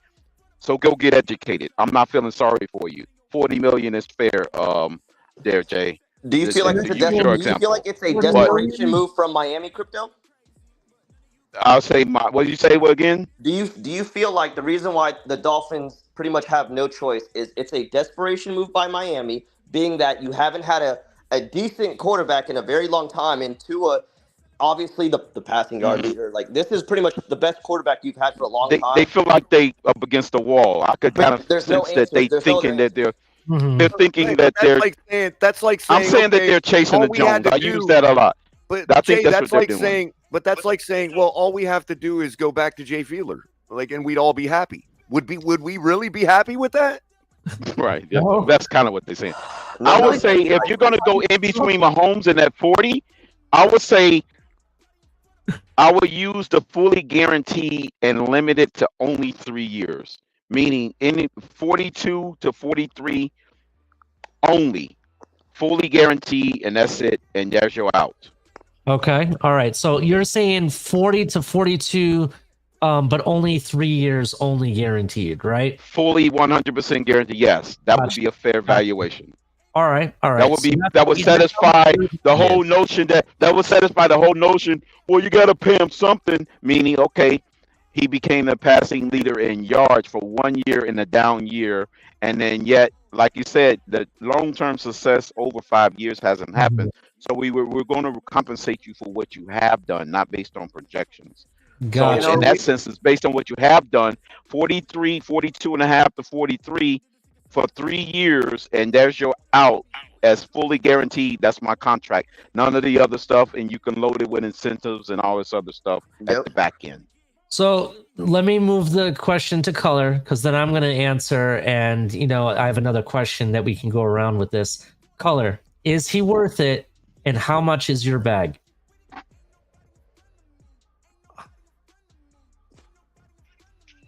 I mean, he's worth what we're paying him. You know what I mean? Like, okay, the guy has a contract. Meaning he's on his contract already. Okay, I see what We're talking about a new contract. So you're saying after he gets his 23 this year, that's my he issue. could get, well, actually, it would be it's something 38 Jay then. just said that I was gonna not push back on, but oh, I see. Well, actually, that would be 38 million to 40. Let color go. Go ahead. Okay, go ahead. It's something I was gonna isolate that Jay said. Why is Miami forced to? Like, why are we forced to give him a contract this year? You're right. Technically, you're right. They're not. We have the leverage. I don't know how many times we all have to say it. List why we have the leverage. The only reason we don't have the leverage is because of media hyping the man up and hyping the fact that players must get paid. That's literally the only thing forcing our hand. And color, you took my thunder and the words right out of my mouth. So my answer was this. I think that a lot of what quarterbacks today get paid is based on hype. These hype videos, the media, the fans talking. Right. And they claim, Ali, that's what the good teams do. They claim that's what the good teams do. Even though the perennial Super Bowl champion gave their quarterback money in retro. They did. But here is... Yeah, it wasn't retro. Yeah, based on what he has done, right? What he done, yeah. Yeah, here is where I was good enough for them for 10 years, yeah. I don't think that... One other thing, Ali, before you go. If Patrick Mahomes is only making 45 and they paid him in retro for what he has already accomplished, then why are we so scared to let Tua play out the $23 million if he's worth 60 after that? Bingo. Who cares? He's not getting it. Because it would be based on what he's accomplished, right? Why are they afraid? Yeah. To give him 23 and then wait to pay him the 60 if he deserves it, right? Here's where some people these wheelings and dealings we can do to make the contract more palatable can be done next year too. Exactly. Yeah, and this is it can exactly can be done next year. It's not the end of time, right? How do you let, and not to cut you, Ollie, sorry, but how do you let a guy, aka his agents, dictate what you should pay him now when we just said about resumes? Like, you haven't shown anything. How the fuck are you going to come to my table and pound it and tell me this is what this is what my guy deserves when you haven't done anything past the regular season? How the fuck are you pounding the table? It's about cumulative, Jay. Yeah. Right. It should be cumulative success watch people at all levels. Instantly, as soon as Jared Goff got his contract, to watch people, one right after the other, say, well, that guarantees Tua is getting more than that. Wait a minute. What? The man's got a 2-1 playoff record and been to the Super Bowl. And a Super Bowl. You're right. Yep. I want to end it sweetly for this round of questions. I'm at the premise that no, we're not in a rush to pay him. We don't have to rush to pay him. We could let him play out his 5th-year contract and then franchise tag him for the next 2 years, right? And because if you think about it, this is like you got to treat your quarterback kind of like you're dating your quarterback, right? And I know it sounds kind of weird, but it makes sense when I'm done saying this. So you've been dating your quarterback for the last 4 years. Now, we're at the point where you're supposed to be at the height of what I thought you would become, and you're engaged now, right? And the question is, are you going to finally get married? You've been engaged and everything, right? No, I'm serious. No, you're right. You're on a great point. Yeah. If you go ahead and tie the knot, let's say, I'm using this analogy. Let's say this person isn't the next 5 years, he doesn't play to even the standard he was playing before he tied the knot. You know what I'm saying? You're stuck with that person. You better sign that prenup. You are stuck with this person, right? This way, you go ahead and you let him play out his 5th-year contract. You can go ahead and franchise him. He's going to get $42 million according to the projections for next year. Okay, that's right around what people want. I thought he would be paid anyway if he got the bag. So that's right around where I thought he would be at. And you could franchise him again for $42 million around. And if you think that we can't afford to do that, because I know that franchise him afterwards, yeah, that's a good strategy too. There's ways around it. The franchise tag, yeah. And I'm sorry. Washington Commanders did it twice, right? And then turn around, Kirk Cousins goes to Vikings and gets pretty much the same deal for 4 years straight. Right. And I'm sorry, Jose. Ollie, every team Kirk goes to, they give him a fucking bag. Right. And I'm sorry. Jose says, and they're giving him what, 40 million? Right. Jose says color Tua passed the eye test, whether on film or in the stats. You pay QB like that up front, and we will. That is not true. Good teams do not do that. The eye test is being. What did I just tell you guys? The eye test is Tua being the passing leader in the NFL. That's the eye test because nobody wants to fucking win playoff games. They want to have a great winning season and call it a fucking day. That's how. Besides the fact it's eye test, it has a lot of his detractors still not liking him. So what is this? We're just gonna. I'm curious. Pass the eye test. Like we're just gonna say that. What did Jameis Winston get when he led the league with 5,000 yards? What was his bag? Maybe that should be the standard. If we're gonna go by passing leaders, maybe that's the standard. Not Mahomes. Shit. If we're gonna go by passing leader, what did Jameis Winston salary? Is that what we're basing all of our takes is what Jalen Ramsey says? Yo, if the Dolphins want to give me $20 million to tell y'all Tua is God, hey, here's my bank account number. I mean, listen. Remember the fucking. I'm really curious. What did James? Look, the Falcons signed Kirko to a monster contract, and you know what they did? They drafted Michael Penix. They drafted a fucking quarterback after signing Kirko because I think that was the dumbest move in NFL history. But they're like, man, if something happens with Kirk, we have a fucking backup. They got plan. the backup The Dolphins plan. cannot Right. say that. They have a The contingency. Dolphins cannot say that. That was a dumb They're move. thinking that Kirk they're going to get suspended. That's why they probably did that too. Because they had him high on their board, Jay. Yeah, they think that Kirk might get suspended. This is where I'm at with that. Even if I don't know what did all those guys said. They said Tua sucks. Yeah, because that's what they're gonna say. Sure. Like really, man. Really? Listen, let me just put it this way. When it comes to the Atlanta Falcons, right? I don't disagree with what they did. I think I disagree with how they did it without telling their quarterback that they just signed.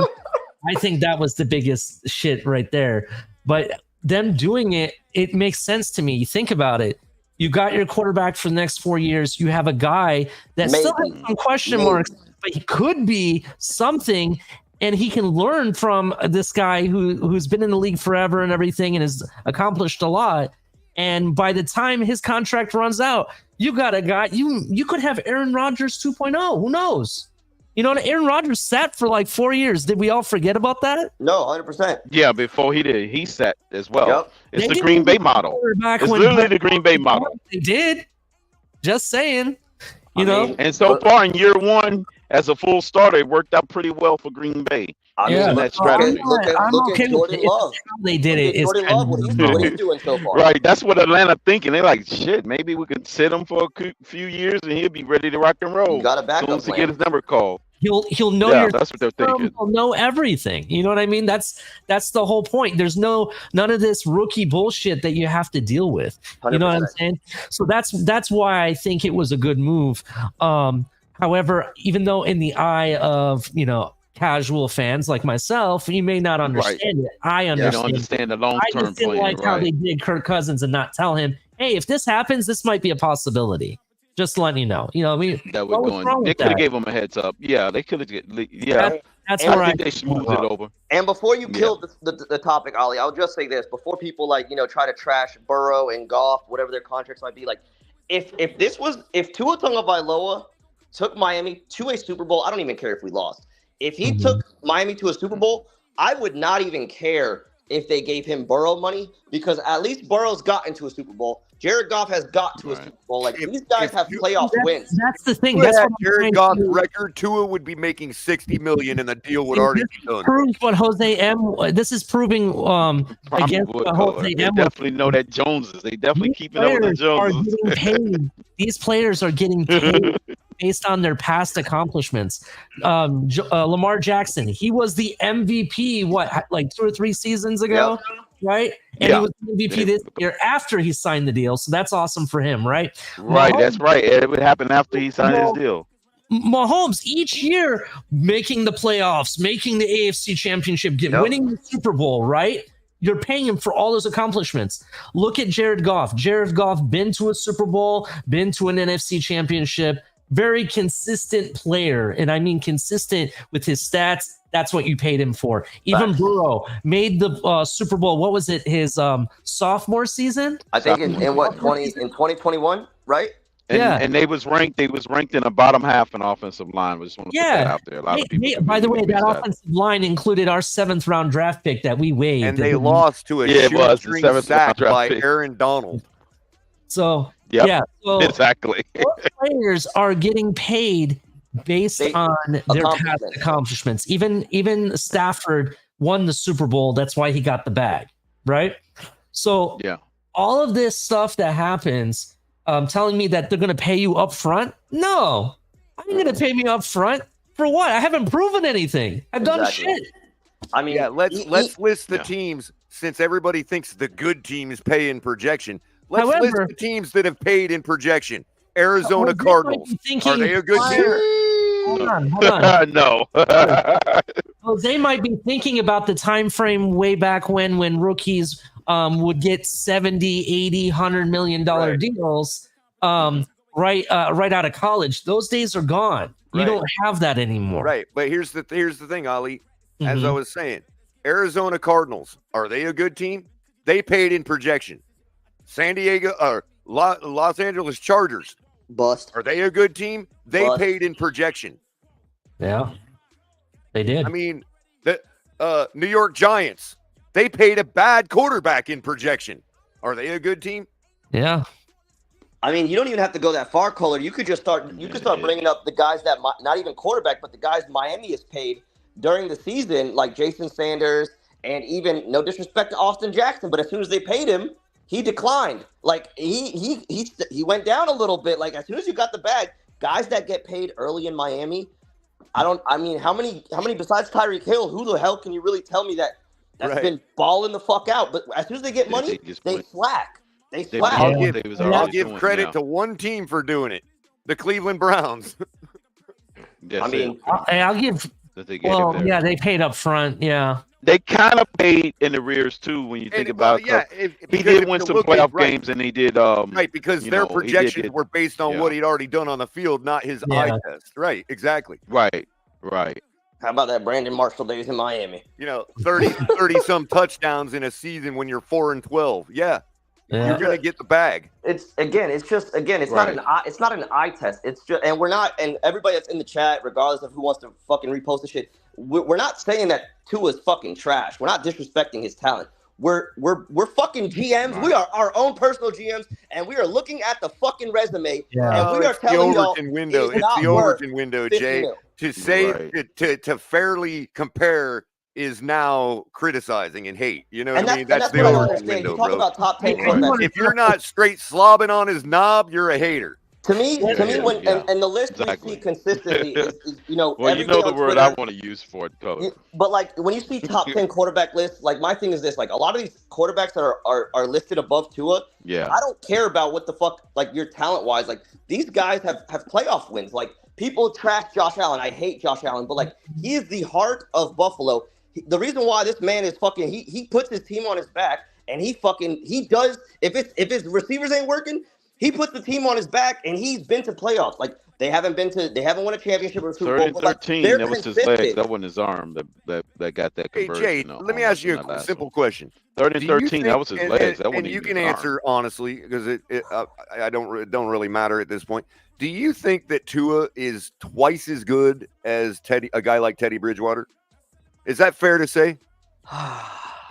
As Teddy, even almost twice as good. Twice good. Wait a minute. I will say that Teddy Bridgewater when he did his things with Minnesota. Back up a second. Oh, you talking about imagine career you're or just ear. last 2 years? Imagine you're a 2-and-ear and answer the question.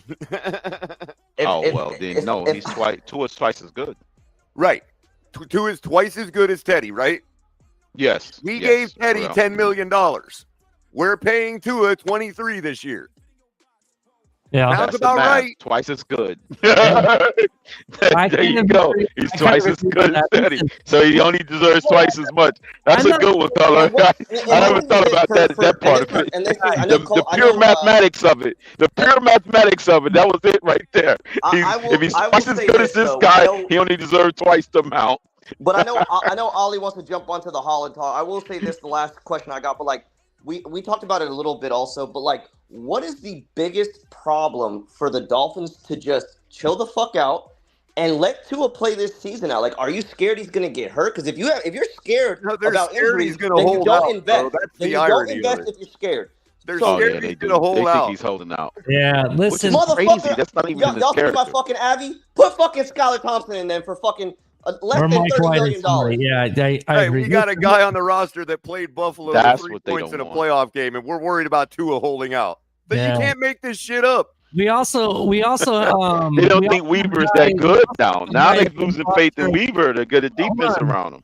Don't we also have a guy in the roster named Mike White that put a shit ton of points on Buffalo as well?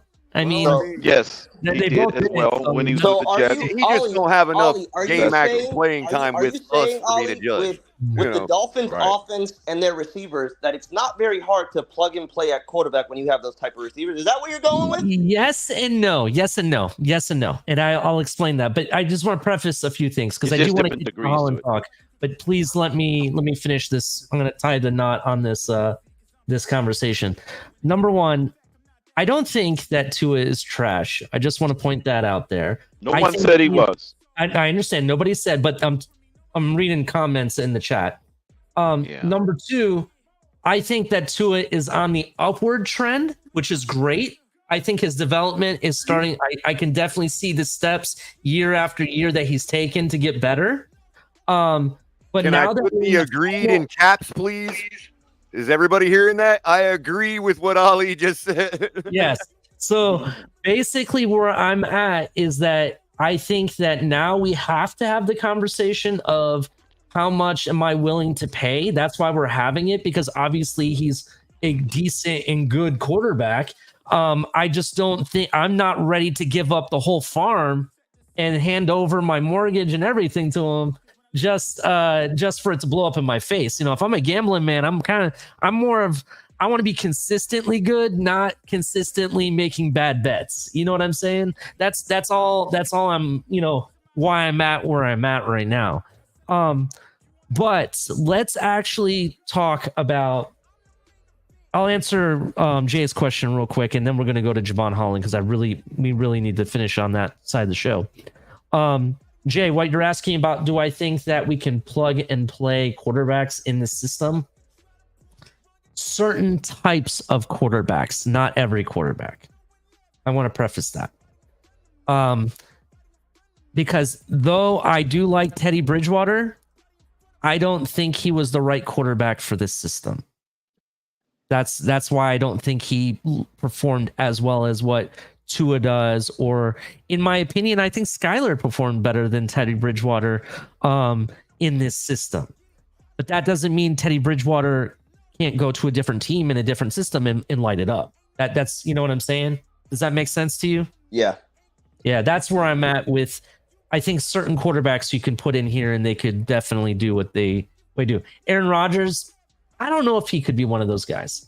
I think Jared Goff could definitely come here and do the same thing, to be 100% honest, because I think Jared Goff and Tua are very similar when it comes to ball placement, their patience in the pocket, and different aspects of their game. Pause for a second, Ollie. When you say system, you're talking about the Mike McDaniel wrinkle of the West Coast, because all of these guys you're talking about have been playing in a West Coast their whole career. You know what I mean? Yeah, Hackett. The thing you Hackett has done that in Green Bay. But let me ask you a question though. I do understand this, but we're talking about with the type of players that we have on this team. The Mike McDaniel wrinkle. Right. That's what I'm talking about. Yeah, you got to take everything into consideration. Mike McDaniel's system, Mike McDaniel's West Coast, not just the average West Coast. Yeah, right? like I'm not taking anything away from those guys. Yeah, I just wanted to clear that up, so we're not. Daniel calls Miami ball because that's what he said when he got hired. He wanted to turn their scheme and be known as Miami ball. So that's what I'm calling it. Right. So what we know is of what we do here and the speed that we have and how we use it. I don't know if another quarterback can come in here. I think certain quarterbacks can. I think Jared Goff could probably do that. I'm kind of on the fence about Mike Purdy because I don't think 49ers, as good as they are, Brock Purdy. Brock Purdy, you're right. I'm sorry. My bad. I will give a little pushback to that because we're only the bootleg version of the 49ers. Yeah, but here's the thing. Let's be honest. The 49ers, they are the real deal when it comes to running the system the way Shanahan intended it to be ran. Okay. All right. I mean, that's fair enough. That's definitely fair. We're the bootleg version of them. So Brock Purdy has mastered it. Yeah, I think when you're 45 in a passing system, Crypto, you're doing it right. You know what I mean? So the guys that you named, Ollie, I'll be honest. I think there's two options. You have to have mobility, or you have to have quick releases. I think those are the only two quarterbacks that could possibly work with, because remember, you got to take everything into consideration, the offensive line. It's going to be hard for Goff to come in here because that offensive line sometimes is atrocious. If you don't have a quick release, you're in trouble. I think mobility, quick release is key to be able to run this offense. You look what Jared Goff did to us. Even though we won the game, we won the war, if you want to call it. Oh, yeah, Jared was really decent in that game. I'm not gonna lie. Yeah, I just think if you look at really some of the little things that Jared Goff does is very similar to Tua. And I'm not saying Tua's Jared Goff. I'm not saying that at all, just to be prefaced that. And I don't think being Jared Goff is a bad thing. I think he's well deserving his contract. The guy, he's been to a Super Bowl, been to an NFC championship. He broke the fucking streak for Detroit. 3 plays that he was screwed out of because of dumb flags that should not have been thrown. Out of being in a Super Bowl, to be honest. Yeah, that was crazy. That was just ridiculous. For those that are wondering why it took so long for him to get his bag, right? Oh, let's just forget that his rookie coach was Jeff Fisher. Yeah, and they were moving the team to another city. The number 1 draft pick. That's the last time they drafted in the first round. None of that affects anybody's psyche. It's only a mean football coach that gets people depressed, you know. Michael K. So yeah, that's it. Only a mean guy. Michael K says Ali the Persian is the king of butchering name pronunciation. You're absolutely right. I am the king of that. I'm horrible with names. If you saw my last name, you would be completely understanding about how I butcher names. You can ask Color. He knows what my real last name is. Don't say it, Color. I'm gonna defend you a little bit here, Ali. I mean, Ali, I said because your native language is far older a language than English. Actually, my native language. When it comes to, it's also from the same root. Hold on, and it's also from the same root as English, which means your pronunciation of Falcon is actually probably more accurate and traditional. Just saying. Well, we never mispronounced Dan Mitchell's name, Michael K. So get that right. Or Tua. We never mispronounced Dan Mitchell's name on this space ever. So, just want to put that out there. So we all agree. Less than 40 Tua Tagovailoa. I think we all can agree. I'm at 42. I'm at around 42 to 43. More fully guaranteed. I'm giving them the Kirk Cousins deal, fully guaranteed. That was the last. Nothing more, nothing less. That was the last question I wanted to ask. So you know how Mahomes got the 10-year deal, and I kind of think, and it's forward thinking in the sense that you would see a lot less having to renegotiate deals later on, based on your performance or whatever. And you know how Josh Allen got a similar deal? He got like a 6-year versus a 10-year deal, right? Mm-hmm. Do you think that Miami could work something out? Because it basically guarantees more money in the long run to him by doing some type of long out deal like that, like a 6-year or 7-year deal instead of a 3-year deal. But it would be more cap friendly, if you know what I mean. But you can't contradict yourself, though, Ollie. I gotta, because you just said if you're gonna be a gambling man, you gotta have some type of insurance.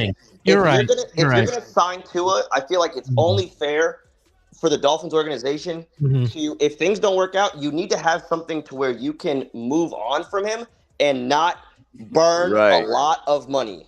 I think it's only fair. I think the premise of it was, for me, was like, okay, if I can sign him to a longer deal, I can spread the money so the cap hits aren't as bad, taking it all at once. You know what I'm saying? Yeah. You know what I'm saying? That's why I was thinking that. You are right about that. Extended out further too, though, Ali. If you're going 10 years, then your outs don't come until year 7 or 8. Bingo. True. Let's go on to the next subject. So the next man in the ring who's fighting over the damn purse is Jevon Holland, right? And we just got done talking about Tua Tagovailoa and the incumbent purse holder. Yeah, to be honest, I'm kind of on the fence. Who do I want to give the purse to first? And based on our discussions, I found a way that I think we can hold off from giving the purse or the bag to Tua, and maybe Jevon Holland's the guy we want to give it to. But let's talk about it first. And before we do that, I'm going to go over some of the highest paid safeties in the league. I know we've talked Joe about... got me. Hey, Ali, Joe got me, bro. Honestly, Ollie, you knew what I was saying. Honestly, Ollie, the only thing you should probably do is go over, which everybody's talking about, just go over the numbers between Winfield and Jevon Holland, because that's exactly where the comparison is going to be, because that guy just got a fucking massive payday. And you look at the stats, and then you go back and you look at Jevon Holland's stats, and you scratch your chin. You said, "Damn, wait a minute, hold on a second." Like, if I'm not getting this type of, it's. But go ahead, Ollie. Go ahead. The only reason we're talking about the worth is it worth? That's really what we want to get down to. And I'm going to go over a couple of the guys that are in the top 10. I'll tell you what Jevon Holland's money looks like right now. And we'll also go over the stats between those two guys too. We'll break that down and see if it's really worth it, or maybe there's somebody else we need to compare him to when it comes to how much we have to pay him. But hey, is Jevon Holland relying on, I imagine the defensive line, if they're getting pressure, he can play better. But is he he's exclusively dependent on, like a quarterback would a wide receiver or a set tight end? Is it like a direct link? You could say this numbers of Jevon Holland getting only because this guy was here on the team. Can we make that statement like that about Jevon Holland? Well, that a particular player was added to the team. That's only the reason why Jevon Holland is. Like you can say for any quarterback, if you add such and such wide receiver or tight end, that's the only reason why your numbers was inflated. Yeah. Can we say that link when it comes to Jevon Holland numbers? I don't have any. No, I can't. That he's dependent, independent. You know what I'm saying? So dependent on one guy. That's because we like to say such and such quarterback's gotten X amount of yards. But we always criticize Mahomes. Now, we always criticize Josh Allen when it comes to adding Diggs.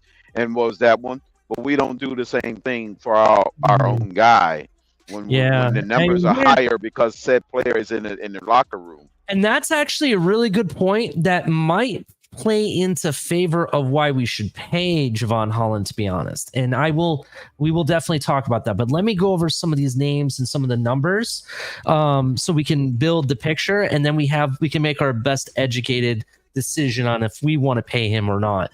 So Antoine Winfield is the big winner right now. Total value of his contract is $84.1 million, 21.025 million on average per year. He has $45 million guaranteed, and he won't be a free agent until 2028. So rock out to him. He got the bag. The second guy, and he's only 26 years of age, just so you guys know.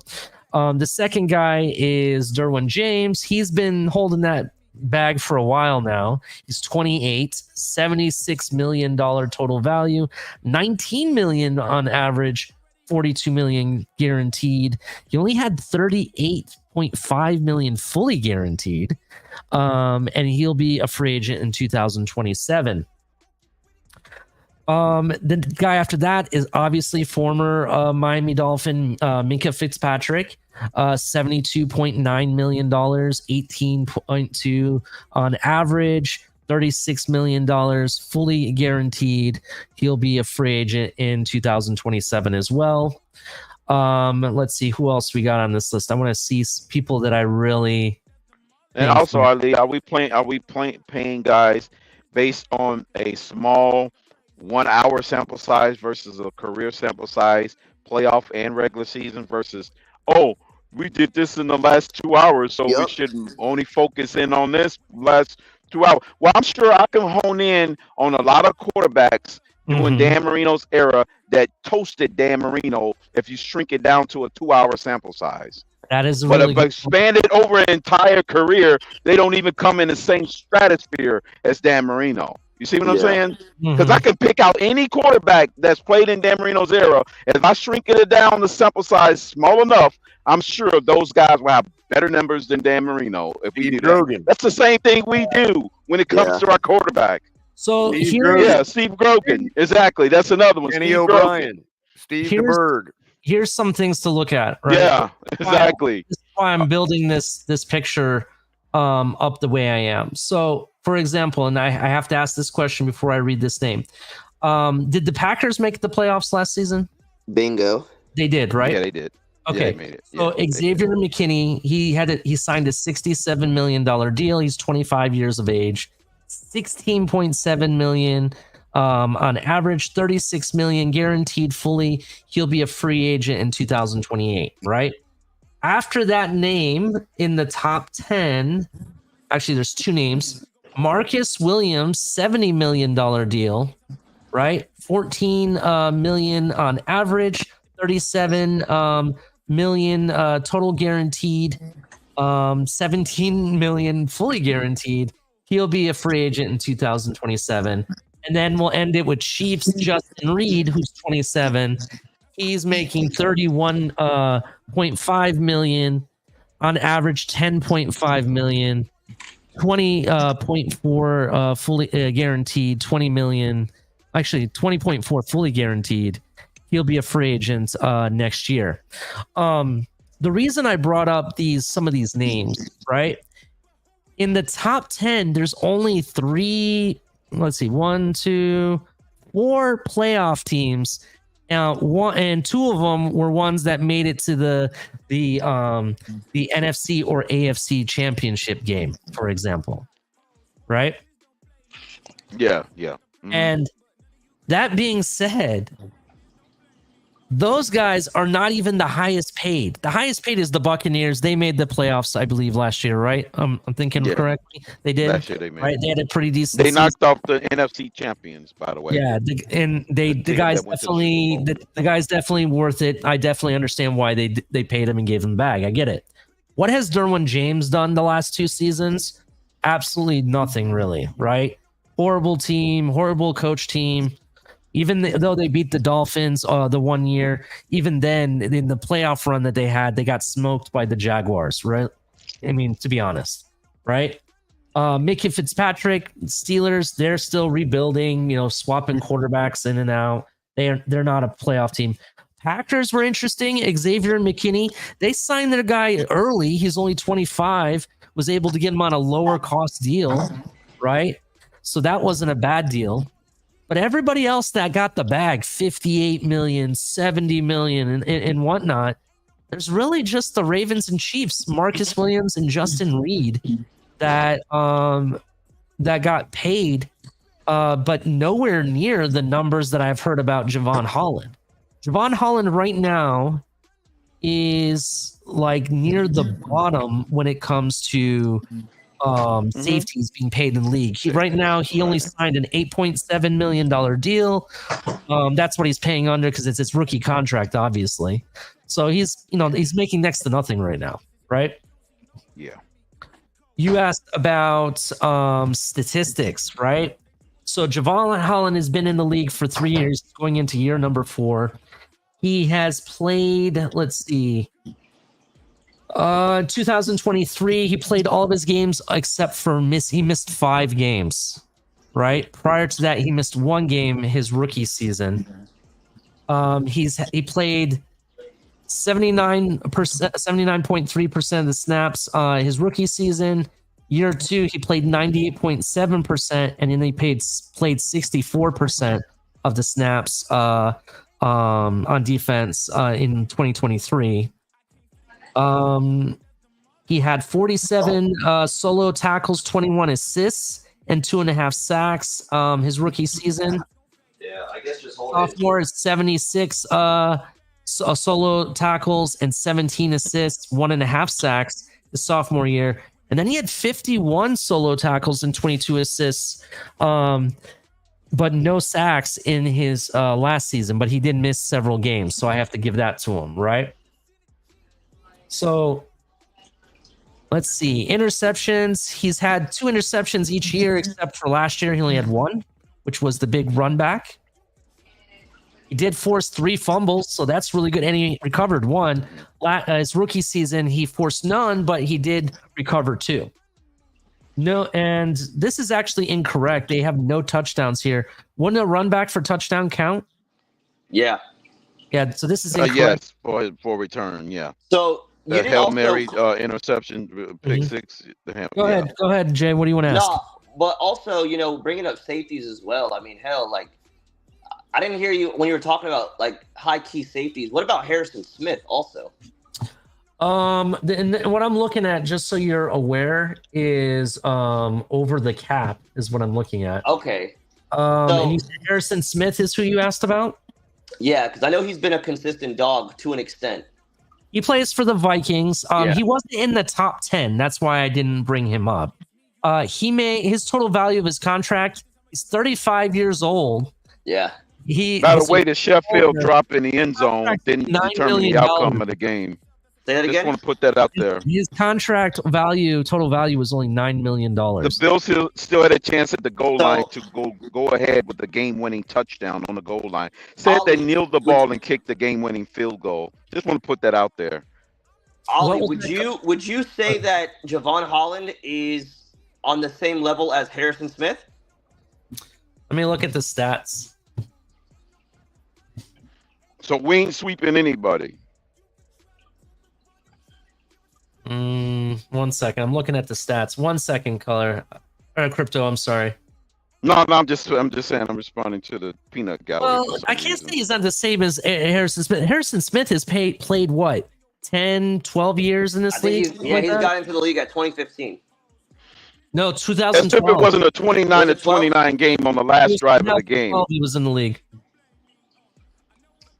And I will say that 2012, since 2012, there was only 1 season that he played, and he had a really bad injury. He was an injured season, and that was in his sophomore season, 2013. Every year after that, he's played at least 13 games or more. And he's taken over 90% of the snaps. Let me see here. I think he also. I think looking it up. Also, I think he also is like 7th in their franchise history of fucking interceptions as well. I think he has 28. interception. Yeah. So in this, looking at this person's statistics, I kind of want to say if we were looking at it from year 1 to year 3, I want to say this guy is better than Jevon Holland from year 1 to year 3. So you would Jevon Holland's best season would be, I would probably say what, maybe 2022, maybe 2022 his best season. Let me go back to him real quick. 76 tackles, 2 sacks, 2 interceptions. But his rookie year, he had 2 sacks, 2 interceptions, 2 forced fumbles. His rookie year. Yeah, I kind of want to say his rookie year he was better than his sophomore season, even though he played a lot more snaps. So would it be safe to say, thinking that you pull in Jalen Ramsey, that you would have seen a better production out of Jevon Holland? Because on the field, when Jalen Ramsey came back from injury, it looked like, and again, I don't fucking care about Fangio, but it also looked like it was a lot of back and forth with Ramsey and Jevon Holland, because I've seen a couple of times when those two are going at each other, having mismatches or miscommunication, and big plays happen, and those, like, Jevon Holland's got to be, I would say, like, one of the biggest organs on that defense. It's Jevon Holland, and sometimes I feel like, it's not that when it should be that, versus, as you were saying, talking about who's going to get the bag. Do you want a Louis bag or do you want a coach bag? Because in my opinion, Jevon Holland, I'm okay with giving him a coach bag until I see better productivity from Jevon Holland as the guy that we can, I'm just, and it's again, I'm going to keep saying it all night. No disrespect to Jevon Holland. I love the guy. I think he has a great future in Miami, but I'm not playing this game with every position that gets fucking paid, that I got to look at my guys and say, fuck, I got to overpay you now. Absolutely not, man. I'm going to give you a normal ass contract because you're providing me with normal ass stats. I'm not going to fucking if you want to go like Wilkins, I'm not going to lie to you. I may have probably overpaid for Wilkins just because I loved what he did for the Dolphins, but I'm not doing that for Jevon Holland. I'm not going to hurt my team in the future. And to that point, Jay, it goes back to what we were talking about earlier about paying players in projection. There's people out there that are like, oh, well, look at his stats compared to Winfield. And when you say, well, Winfield's is better, they say, oh, well, he's got one more year. Okay, then give Jevon one more year and see if he gets those stats. And then we can pay him as such. Yeah. So for me, the only season, like his sophomore season, is kind of what I needed to see, but I needed to see more consistency of that. And we didn't get that at all with Jevon Holland, right? No. I'm looking at other players from other teams that even if you look at the guy who got the bag, right? Let's look at the guy that got the bag, Antoine Winfield, right? His sophomore year, he played his freshman year, he played 97.3% of the snaps on defense, had 61 solo tackles, 30 assists, 3 sacks, 1 tackle for loss, 4 QB hits, 6 passes defended, interception, 2 forced fumbles, and 1 recovery, right? And then when you look at Jevon Holland, which let me find him here because let's see, here you are. Okay, so then when you look at Jevon Holland, he only played 79.3% of the snaps, 47 solo, 21 assists, had 2.5 sacks, 3 tackles for loss. He did have 7 QB hits. That was pretty good. See, that was good, and he had a good second season, I kind of think. The only thing where he dropped off really is last year. Yeah, kind of. Yeah, and this is my thing, right? So we can all agree that, from what we've heard is Miami right now is wanting to fucking overpay folks, unless you're Christian Wilkins. Right now, Miami doesn't have a problem to overpay folks. And again, with Jevon Holland, I could probably put him on the bench and have him be a rotational player and be okay with that, with not giving him the bag. And if we're in this win now mode and I want to start upgrading positions versus give a guy that, like you said earlier, Ollie, the gambling man, right? if I'm gonna gamble and I'm gonna fucking overpay or pull out a fucking Louis bag, Justin Simmons, welcome to Miami. I'm gonna give you a bag because I already know what the fuck you can do. And and I would be 100% on board. And again, I know it sounds crazy, but Justin Simmons is you can't tell me he's not an upgrade to Jevon Holland. There's just I won't take it. I won't take it. And I'm not a homer for fucking Justin Simmons, but if we're talking upgrades versus giving somebody a bag, I would bring in someone that's already a vet who could fucking be a day one monster. I mean, I love Justin Simmons though. I mean, he's a great fucking player. You know, that's if I'm gonna do that. Hey, I got a quick question. I'm sorry, Jay. No, go ahead, Cole. Go ahead. Crypto. My bad. No, you can finish. I was going to ask you a quick question. If we're talking about money, if we're doing all this money, because this is the thing, right? You got great teams. You got great teams right now that are chasing Justin Simmons. Some of those great teams have been to the Super Bowl recently who understand what it takes to go back to the Super Bowl. You have to bring in a day one stud. That's what the Rams fucking do. That's what the Eagles fucking do. Those are the type of, that's some of the stuff if you want to fucking go to the big game, you got to bring in big name players sometimes. Crypto, ask your question because I have a question. Did we play in week 18? I know maybe I'm slow. Did we play in week 18 a home game with the division on the line at night?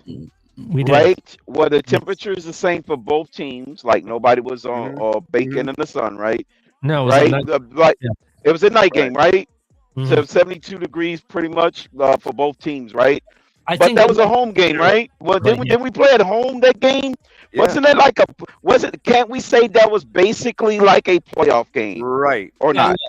It was, yeah. So if we're playing, what was the biggest hope that we all had back in the day when we were in that rival with Buffalo? Right, when we were in the rivalry with Buffalo, that we will play at home against them in the playoffs. Play our December game in Miami against Buffalo, we would nail them. We would nail them, and we were saying that even with Marino, right, versus Kelly, we just want to play them in Miami, not in Buffalo. We finally did get that chance. We beat them, and we were the ones with the advantage going into the playoffs that year. Yeah, right, in the wild card game, exactly, because we beat them at home, and then we get that opportunity just not too many months ago, like maybe 4 months ago, something like that. It was like 4 months ago. So, do we got selective amnesia in our fan base that we're just conveniently forgetting that we actually played technically a playoff game at home for the last game of the season? Right. I mean, we had them exactly where we wanted them. I mean, Kohler and fucking Grizz, if you want to be more technical, you had a fucking 3-game league, and you could have wrapped this shit up way fucking earlier, and Buffalo game would have been a home game in Tennessee. Right. That goes back to the same thing. That's on the like season. Another we playoff had game. Exactly where we wanted them. Yeah. You don't get no better than a 2-game lead against Buffalo that late in the season. And you're up by 14 points. No better than that. I don't understand why. Right. We were saying all year for the whole 18 weeks, only if we would have had such and such player, we would have won. And then the football gods granted us our wish. A home game with said player, and what happened? I mean, how embarrassing. Let me paint a picture that the football gods gave us our wish. I got and we completely forget that was a home game. Before we move off of that. Yeah. I need to talk about Jevon Holland too. So let's stay on that subject real quick, or does yours have to do something that's not Jevon Holland? No, it is about Jevon Holland. Yes. Let me goes back to paying players ahead and looking at comping with Winfield, right? So career-wise, Winfield's got like 15 sacks or something, and Jevon's got like 5.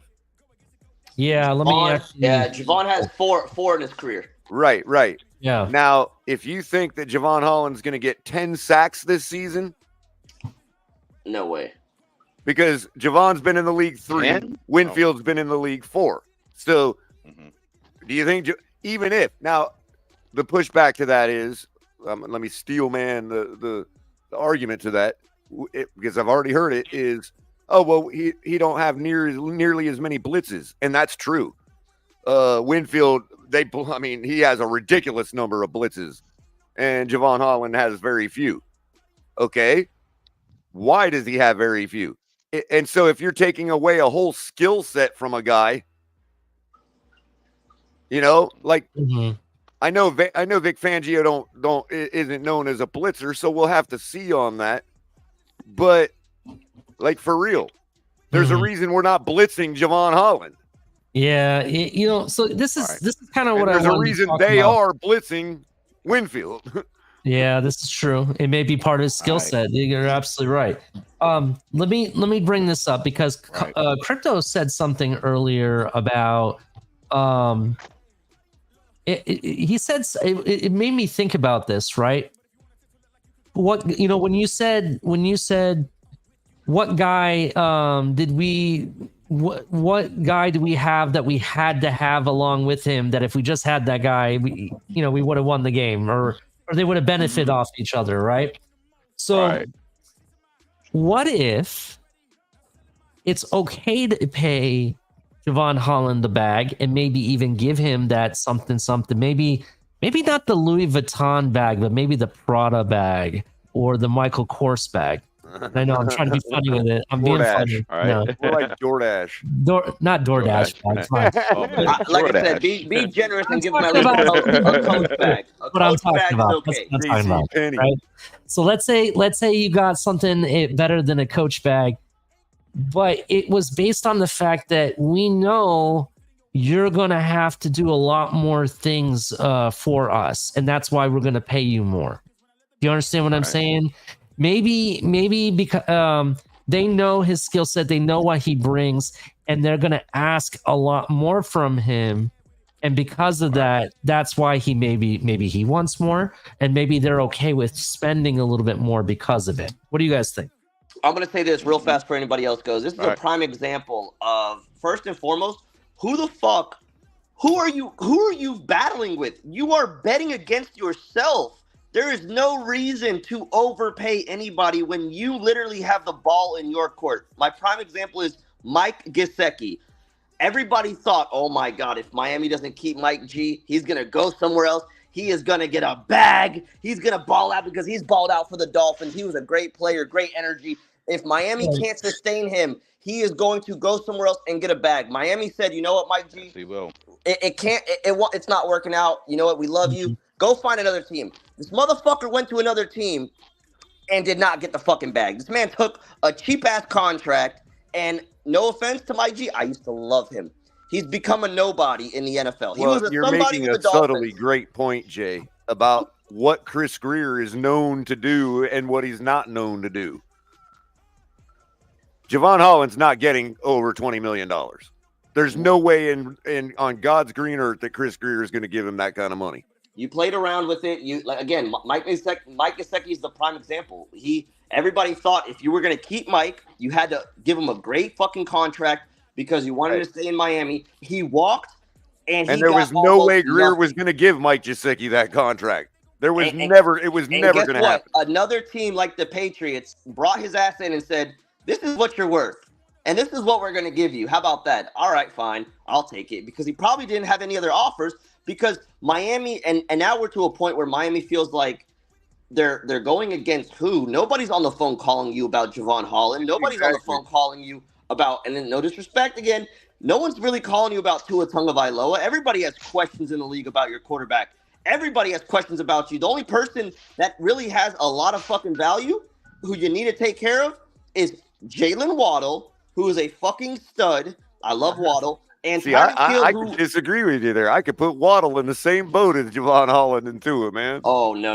Don't listen. There ain't no disrespect. I don't know, man. I'm just saying. How many pieces are do it right now? But you and I can have that debate one day. And remember what I said earlier in the show that me and Color preface it. The hands is the most important thing. Oh, that Color is along that line. That's what his issue is with it. I think Waddle, to a certain degree, is. I would get rid of Randy Moss if he didn't have hands. He would. I don't care. That is the first number one thing for me, dude. And maybe I'm being hyperbolic about it. Okay, but you ask Randy Moss what he thinks is his most important skill, and then get back to me. Man. How many people that was on your receiver list when you did the production that Waddle finished ahead of Waddle that had better hands? Probably all of them, right?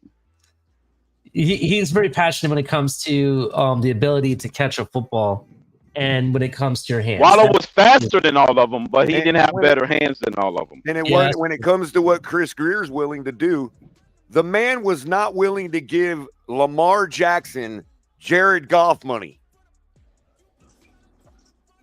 Think about that. Yeah, which was about 53. Yeah.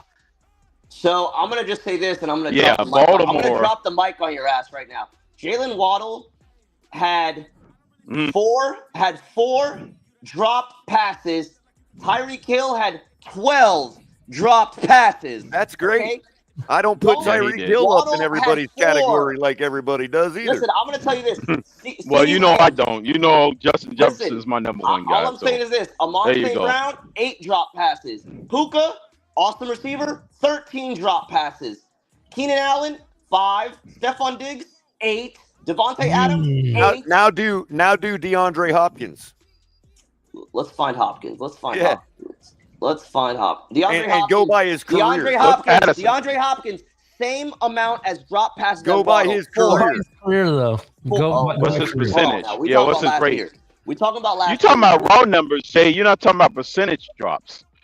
You just giving raw numbers, right? I'm just talking about drops in general. Just what it gives. About the hard numbers. All number one wide receivers too. Yeah, but I think you should give the drop percentages. That'll tell you. But listen, man, when I see your receiver that's getting paid a fuck ton of money like Tyreek Hill, and you got 12 fucking drops, I would be more worried about fucking Tyreek Hill than Jalen fucking Waddle. Yeah, but again, but then Waddle was getting more. Wait a minute. You're talking about. That's such a ridiculous, more high volume, abnormally high volume, bro. That 12 drops, that's it. Look at his percentage; it's like 69 or 70%, dude. Tyreek Hill.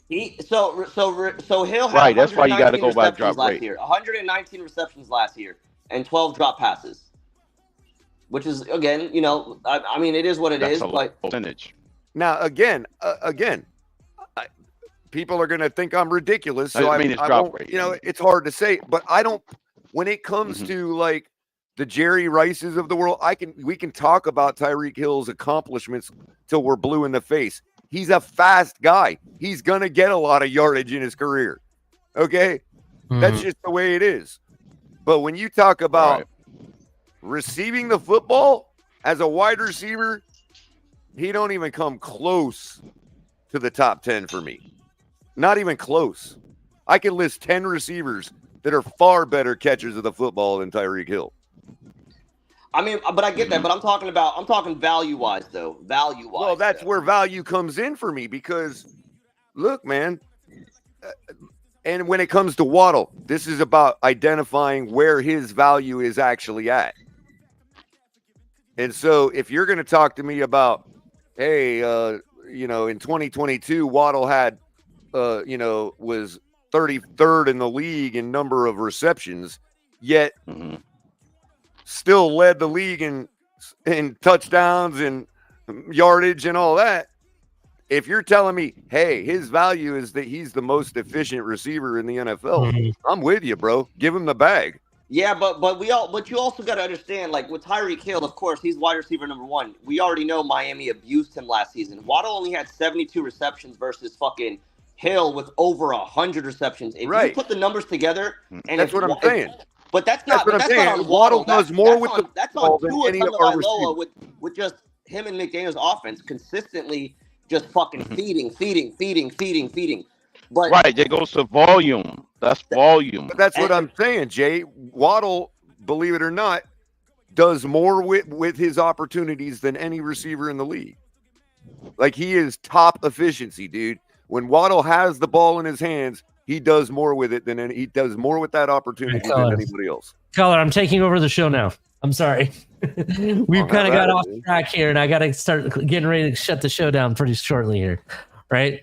So we're talking about Jevon Holland, right? Quickly, Ali, Jay, I'd love to have you on one day if you want to like have a discussion on that. Talk about I'd like to really, Because you're a fair interlocutor, so it's like I'm inviting you to a debate on Waddle anytime you want. Man. Yeah, let's talk about it backstage, and we can set that up definitely. And I don't mean to be rude to either. I have a time limit, and I gotta fucking Ollie. You're the host. Sorry, man. Sorry. Anyway, so I gotta put my hubcap back on my car. See how Patrick Bet David does things. He's like, "Shut up, everybody! I'm moving on to the next topic." Let's go around the table. All right. So Jevon Holland, right? He was up on the upward trend, except for last year. Right, last year I don't know what happened. We're going into year 4. Do we pay him now, or do we wait? That's question number 1, and number 2. How much is your bag? Similar question we had last time. We'll start with Jay. Go for it. I'm gonna keep it simple. I'm doing what you're doing. I'm looking at safeties in the league. I'm looking at what they're averaging per year, and I'm gonna be honest with you.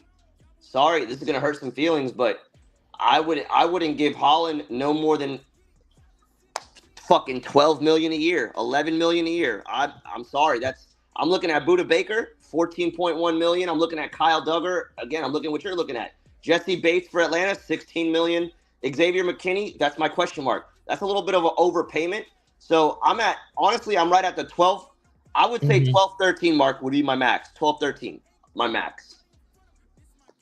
12, 13. Okay. All right. Crypto, where are you at? Are you gonna pay him now, wait, and how much is your bag?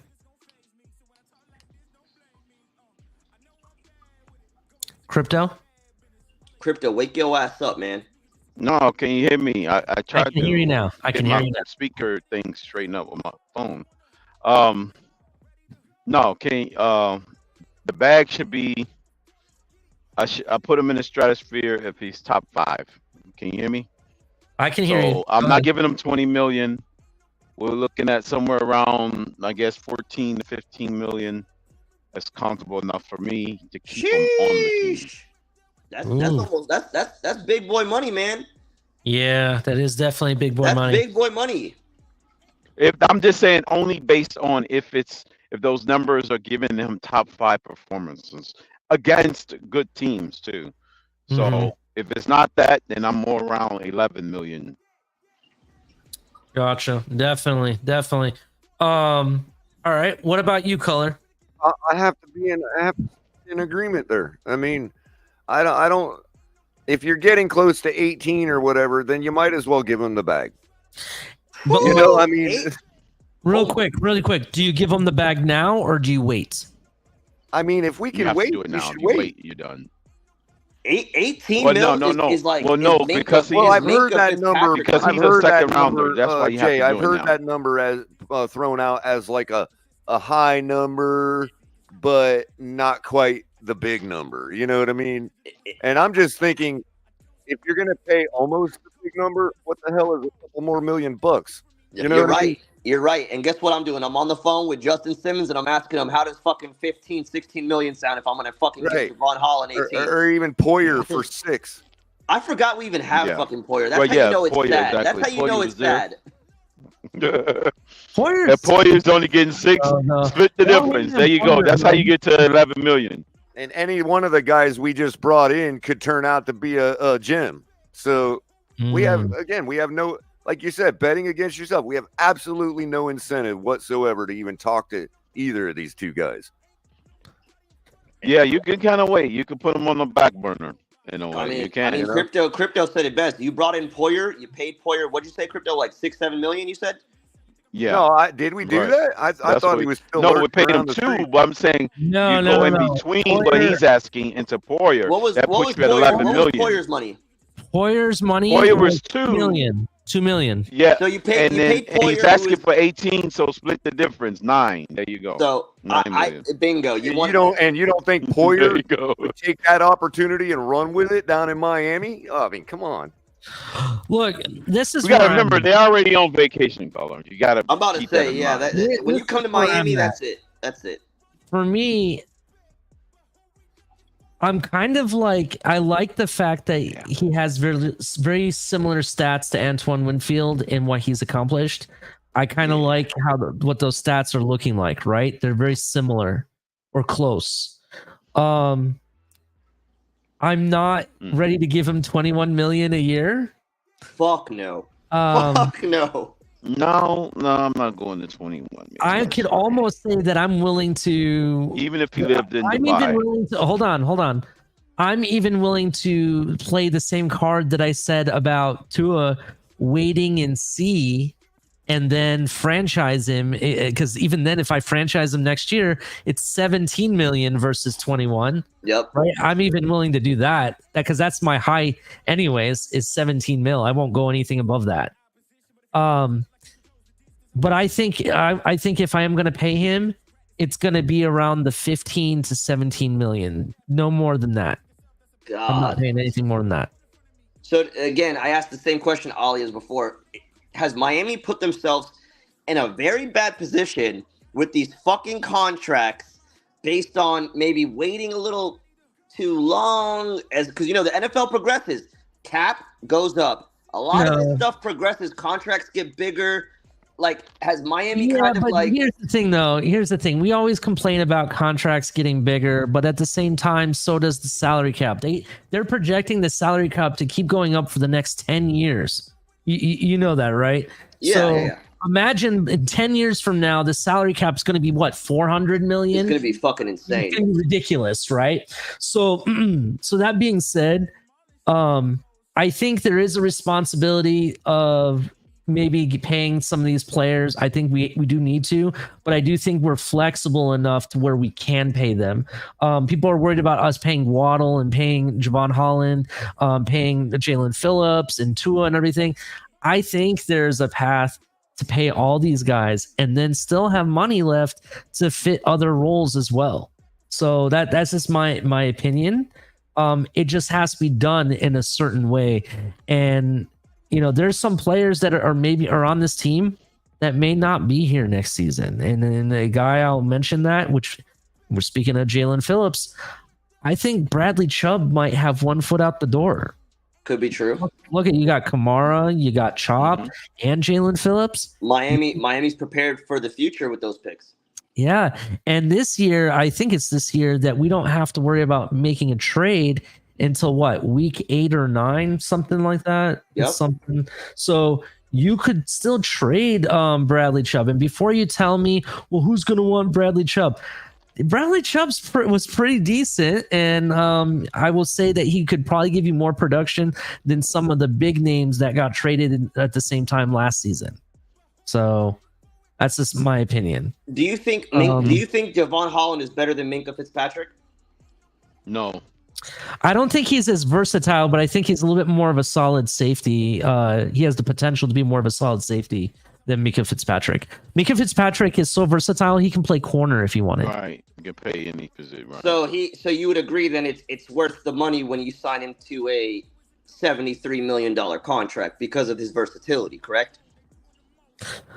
For Minkah Fitzpatrick, I would say yes. Because so would you say Jevon Holland offers versatility, or is he strictly a safety? Because I think he's stuck at the corner. No, I don't think he'll play corner. Both safety positions. Right? No, just in general. Remember, you're trying to build your resume for Miami. Like, what can you bring to the table besides if you're gonna get paid Minkah Fitzpatrick money? Can you provide us more than just being a guy because you're not a ball hawk, you're not a ball hawker. You're a guy that sometimes we've seen he tries to level people and he ends up getting hurt. It's sometimes reckless hits, lowering the shoulder too much, and he ends up getting hurt. So, where exactly do you set yourself at a price point to where you can, not only give yourself insurance, I'm going to keep saying that all night because of you, Ali, to where you're like, here's a fair contract, but these are some of the players that are probably better than you, and they're making really good money, but I'm looking at your stats, and it doesn't quite show me that you deserve up to fucking $20 million a year. Like, and as you said, if you cap him, if you tag him, you're giving him what, 17, right? Yeah. So like, I'll give you a guy that I kind of think that the stats, the way it's lining up, I could see the stats being very similar to Jevon Holland, and I don't really want to pay him more than this guy, and that's Justin Reed. Look at Justin Reed's stats, and then tell me it doesn't look similar to what Jevon Holland's already done. And Justin Reed is making what for the Chiefs? His average year is $10 million a year. Just saying. All right. But by the way, money can be spread differently as well. Again, Miami is in competition with who? Themselves, and it's fucking sad. Exactly. Yeah, it's sad. You're putting your. That's why you have to be patient. You're backing yourself into a wall you don't even need to do that. Like, bring his ass in, talk to him, be like, hey, simple. Like, here's 12 million, 13 million a year. I think it's more than fucking fair. Let's sign you to a $3 to $4 million contract. Again, 13 million for what you provided us so far, I feel like is way more. Right. And if you turn into Ed Reed, we'll cross that hurdle when it comes. Facts. You can always restructure or exactly. If it comes down to that, just like Tua, if you play this fucking year out and you ended up and we go to the playoffs, we make some moves. I don't care if your value goes up. Now I'm ready to pay you because you proved it. And again, that's a great point because Samuel Rosa says if you franchise Tua and he balls out, he'll cost a whole lot more. I disagree. He's already bumped up against Patrick Mahomes' money. Yeah. Nobody is making more than what we're seeing right now. Even if Tua could win us a Super Bowl next year, and he's still not getting more than $50 million. I agree. I think, like I said, Crypto said it best. You set the ceiling for Tua at Mahomes. You set the ceiling for Jevon Holland with maybe Minkah Fitzpatrick or somebody, like that. And you say, hey, right now, I don't think you're worth this much money until you can show me that you're worth this much money. And if you don't like it, there's the fucking door. It's safeties.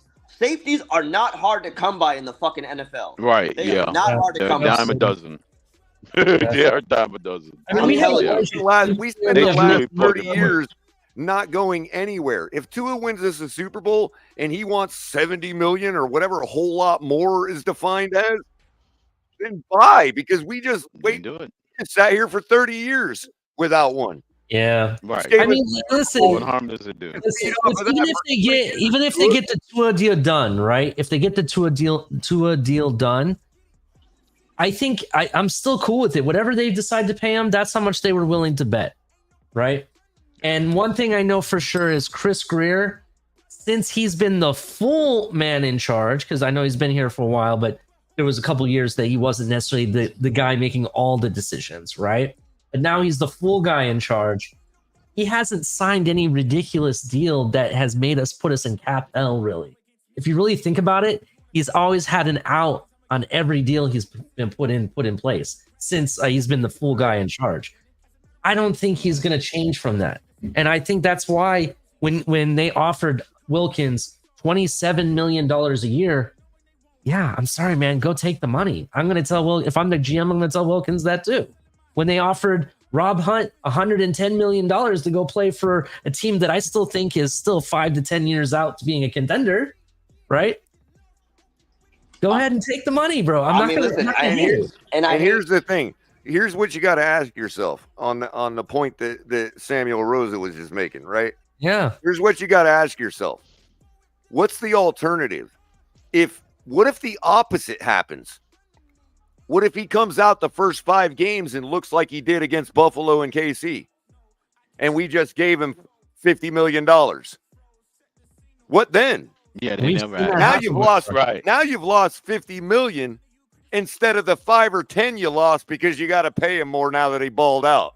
I mean, and I hate to go back in time, but listen, I'm gonna give you guys a fucking player, Rashad Jones, Miami Dolphin. I got as a center.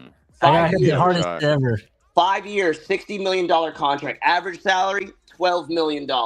So let me ask again, and we can go over Rashad Jones's numbers also if you fucking want to. But let's be real. Again, is he up to Rashad Jones caliber?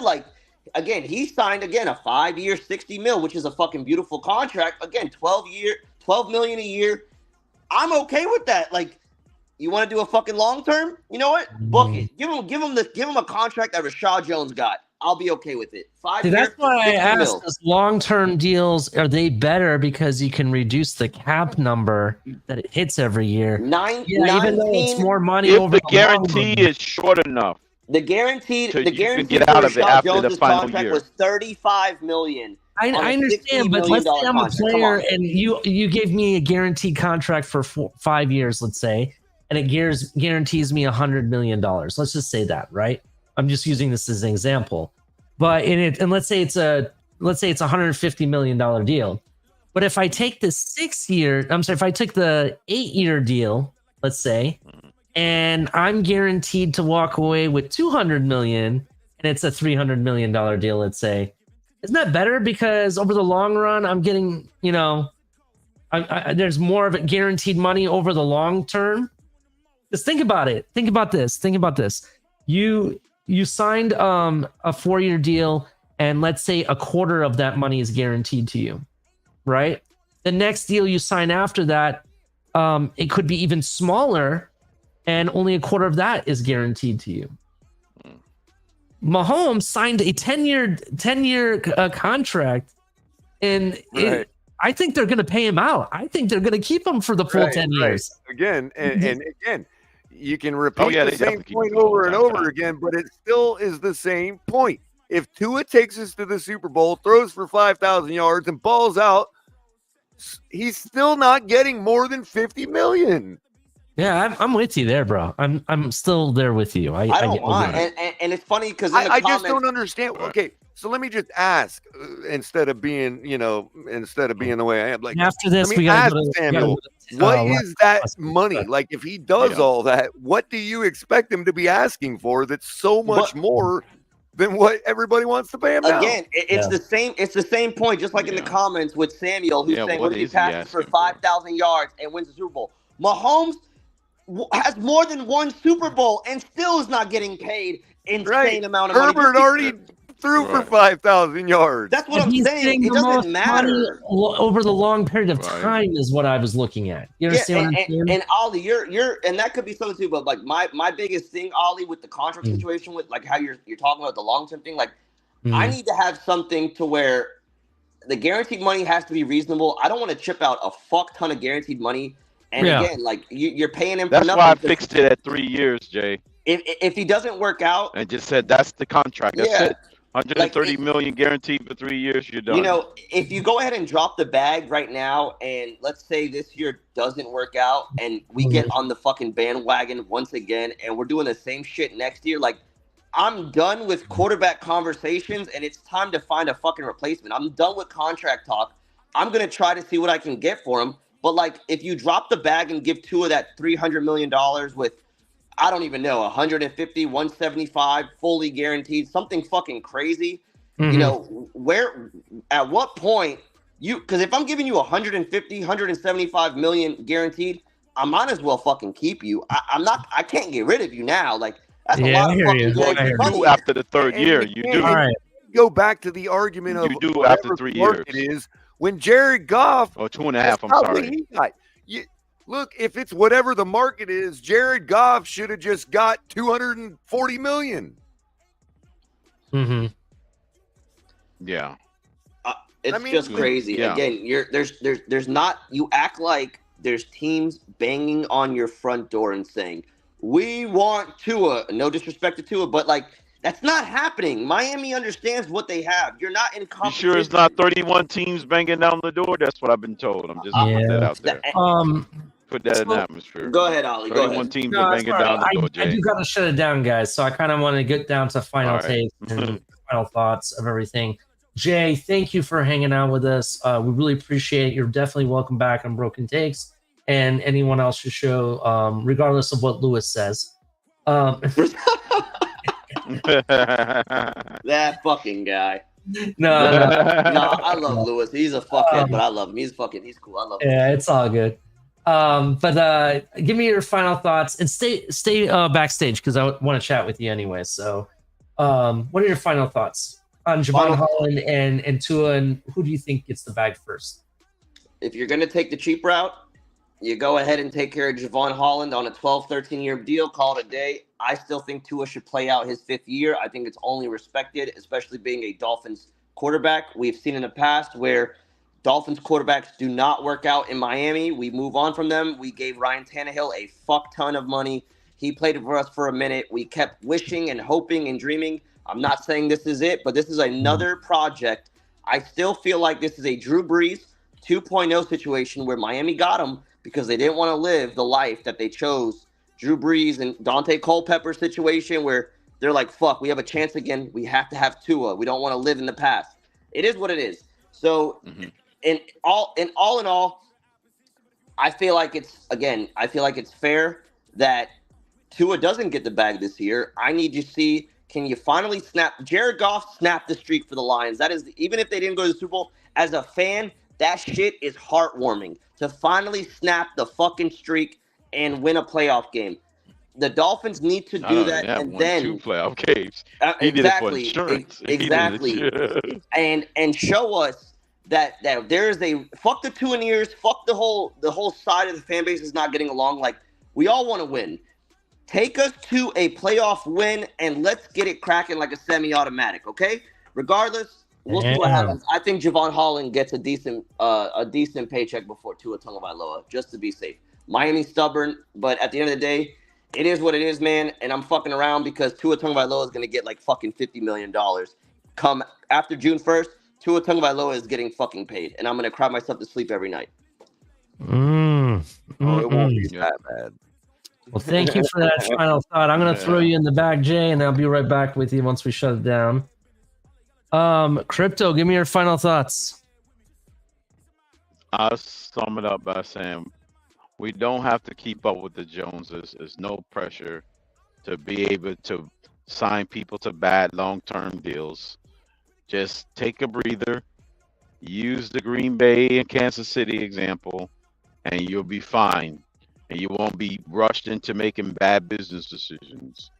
You know, from a financial standpoint, if they did it under the structure of $45 million to the best guy that's ever played the game, then what's good for the goose is good for the gander. We need to follow the Chiefs standard because they're the ones that's winning Super Bowls at the end of the day. Let's try. There's no rule against plagiarizing the Kansas City Chiefs. Let's stop trying to be the bootleg version of the 49ers because they're not doing it. It's the Chiefs that's doing it. That's what we need to model ourselves after. That's it. Good take. Good take, Crypto. Color, what's your final thought? So 2 things. Oh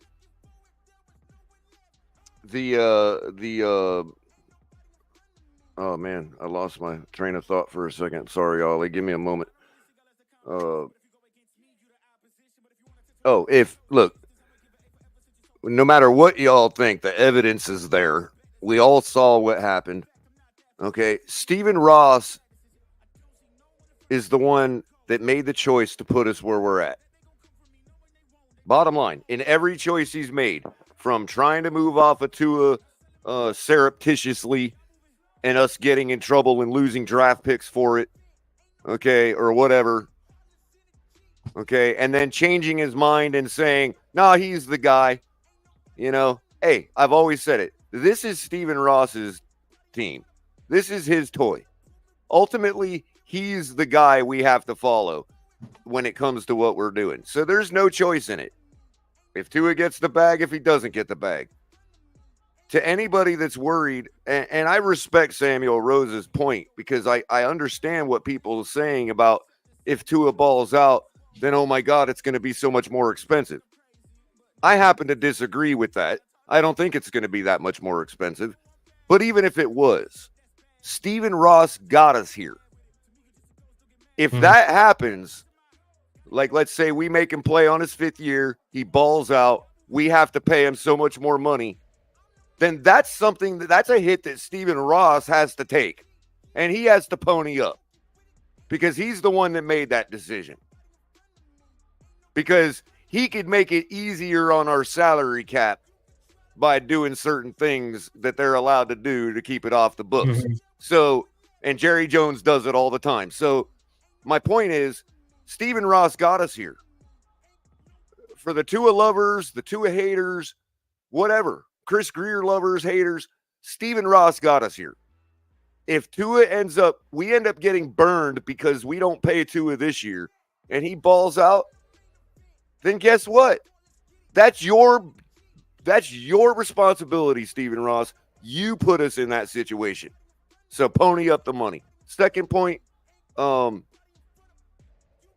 I think looking at Drew Brees and all that is living in the past, and for them to make that not Jay, but I mean the team, to be that knee jerk about it because of what happened with Drew Brees and all that. That is living in the past, because that's also superimposing two human beings onto each other, which is not fair for either, and because everybody's different, no matter what. I mean, Drew Brees and Tua fit the profile. Their measurables fit the profile of 50 other quarterbacks. So they're not all Drew Brees, and Tua don't have to be. You know what I mean? And I would argue Tua don't have to be Drew Brees to be great. I'll make that point too. You know what I mean? Mm-hmm. So what I just don't want us to be doing is, when you could lose a lot of money in the casino if you're sitting at a slot machine and you're sitting there going, oh, well, same thing happens with scratchers. Oh, well, I've done pulled the lever 100 times. The thing's got to win at some point. If I walk away, the next person is going to come pull the lever and win. Oh no. And you sit there and you don't think the casino knows that? You don't think they're like, oh, we got this guy. Keep that machine doing what it's doing. I mean, they're not allowed to do that, really. They are regulated as Vegas always wins, man. Vegas always wins. Right. And they can manipulate a little bit, but they still have to show, hey, this machine has won a certain amount of percentage of the time for the regulators and all that. But my point is, you're not going to win. You're going to lose all your money doing that. I gotcha. That's all. That's what I'll finish with, man. All right. Well, great show as always, Ali. Thank you. Thank you very much. Stay backstage. Stay backstage for me. All right. Well, ladies and gentlemen, thank you for hanging out with us here at EFTG Network and hanging out with us during Broken Takes. Our next episode will probably be either Tuesday or Wednesday, depending. So definitely check that out.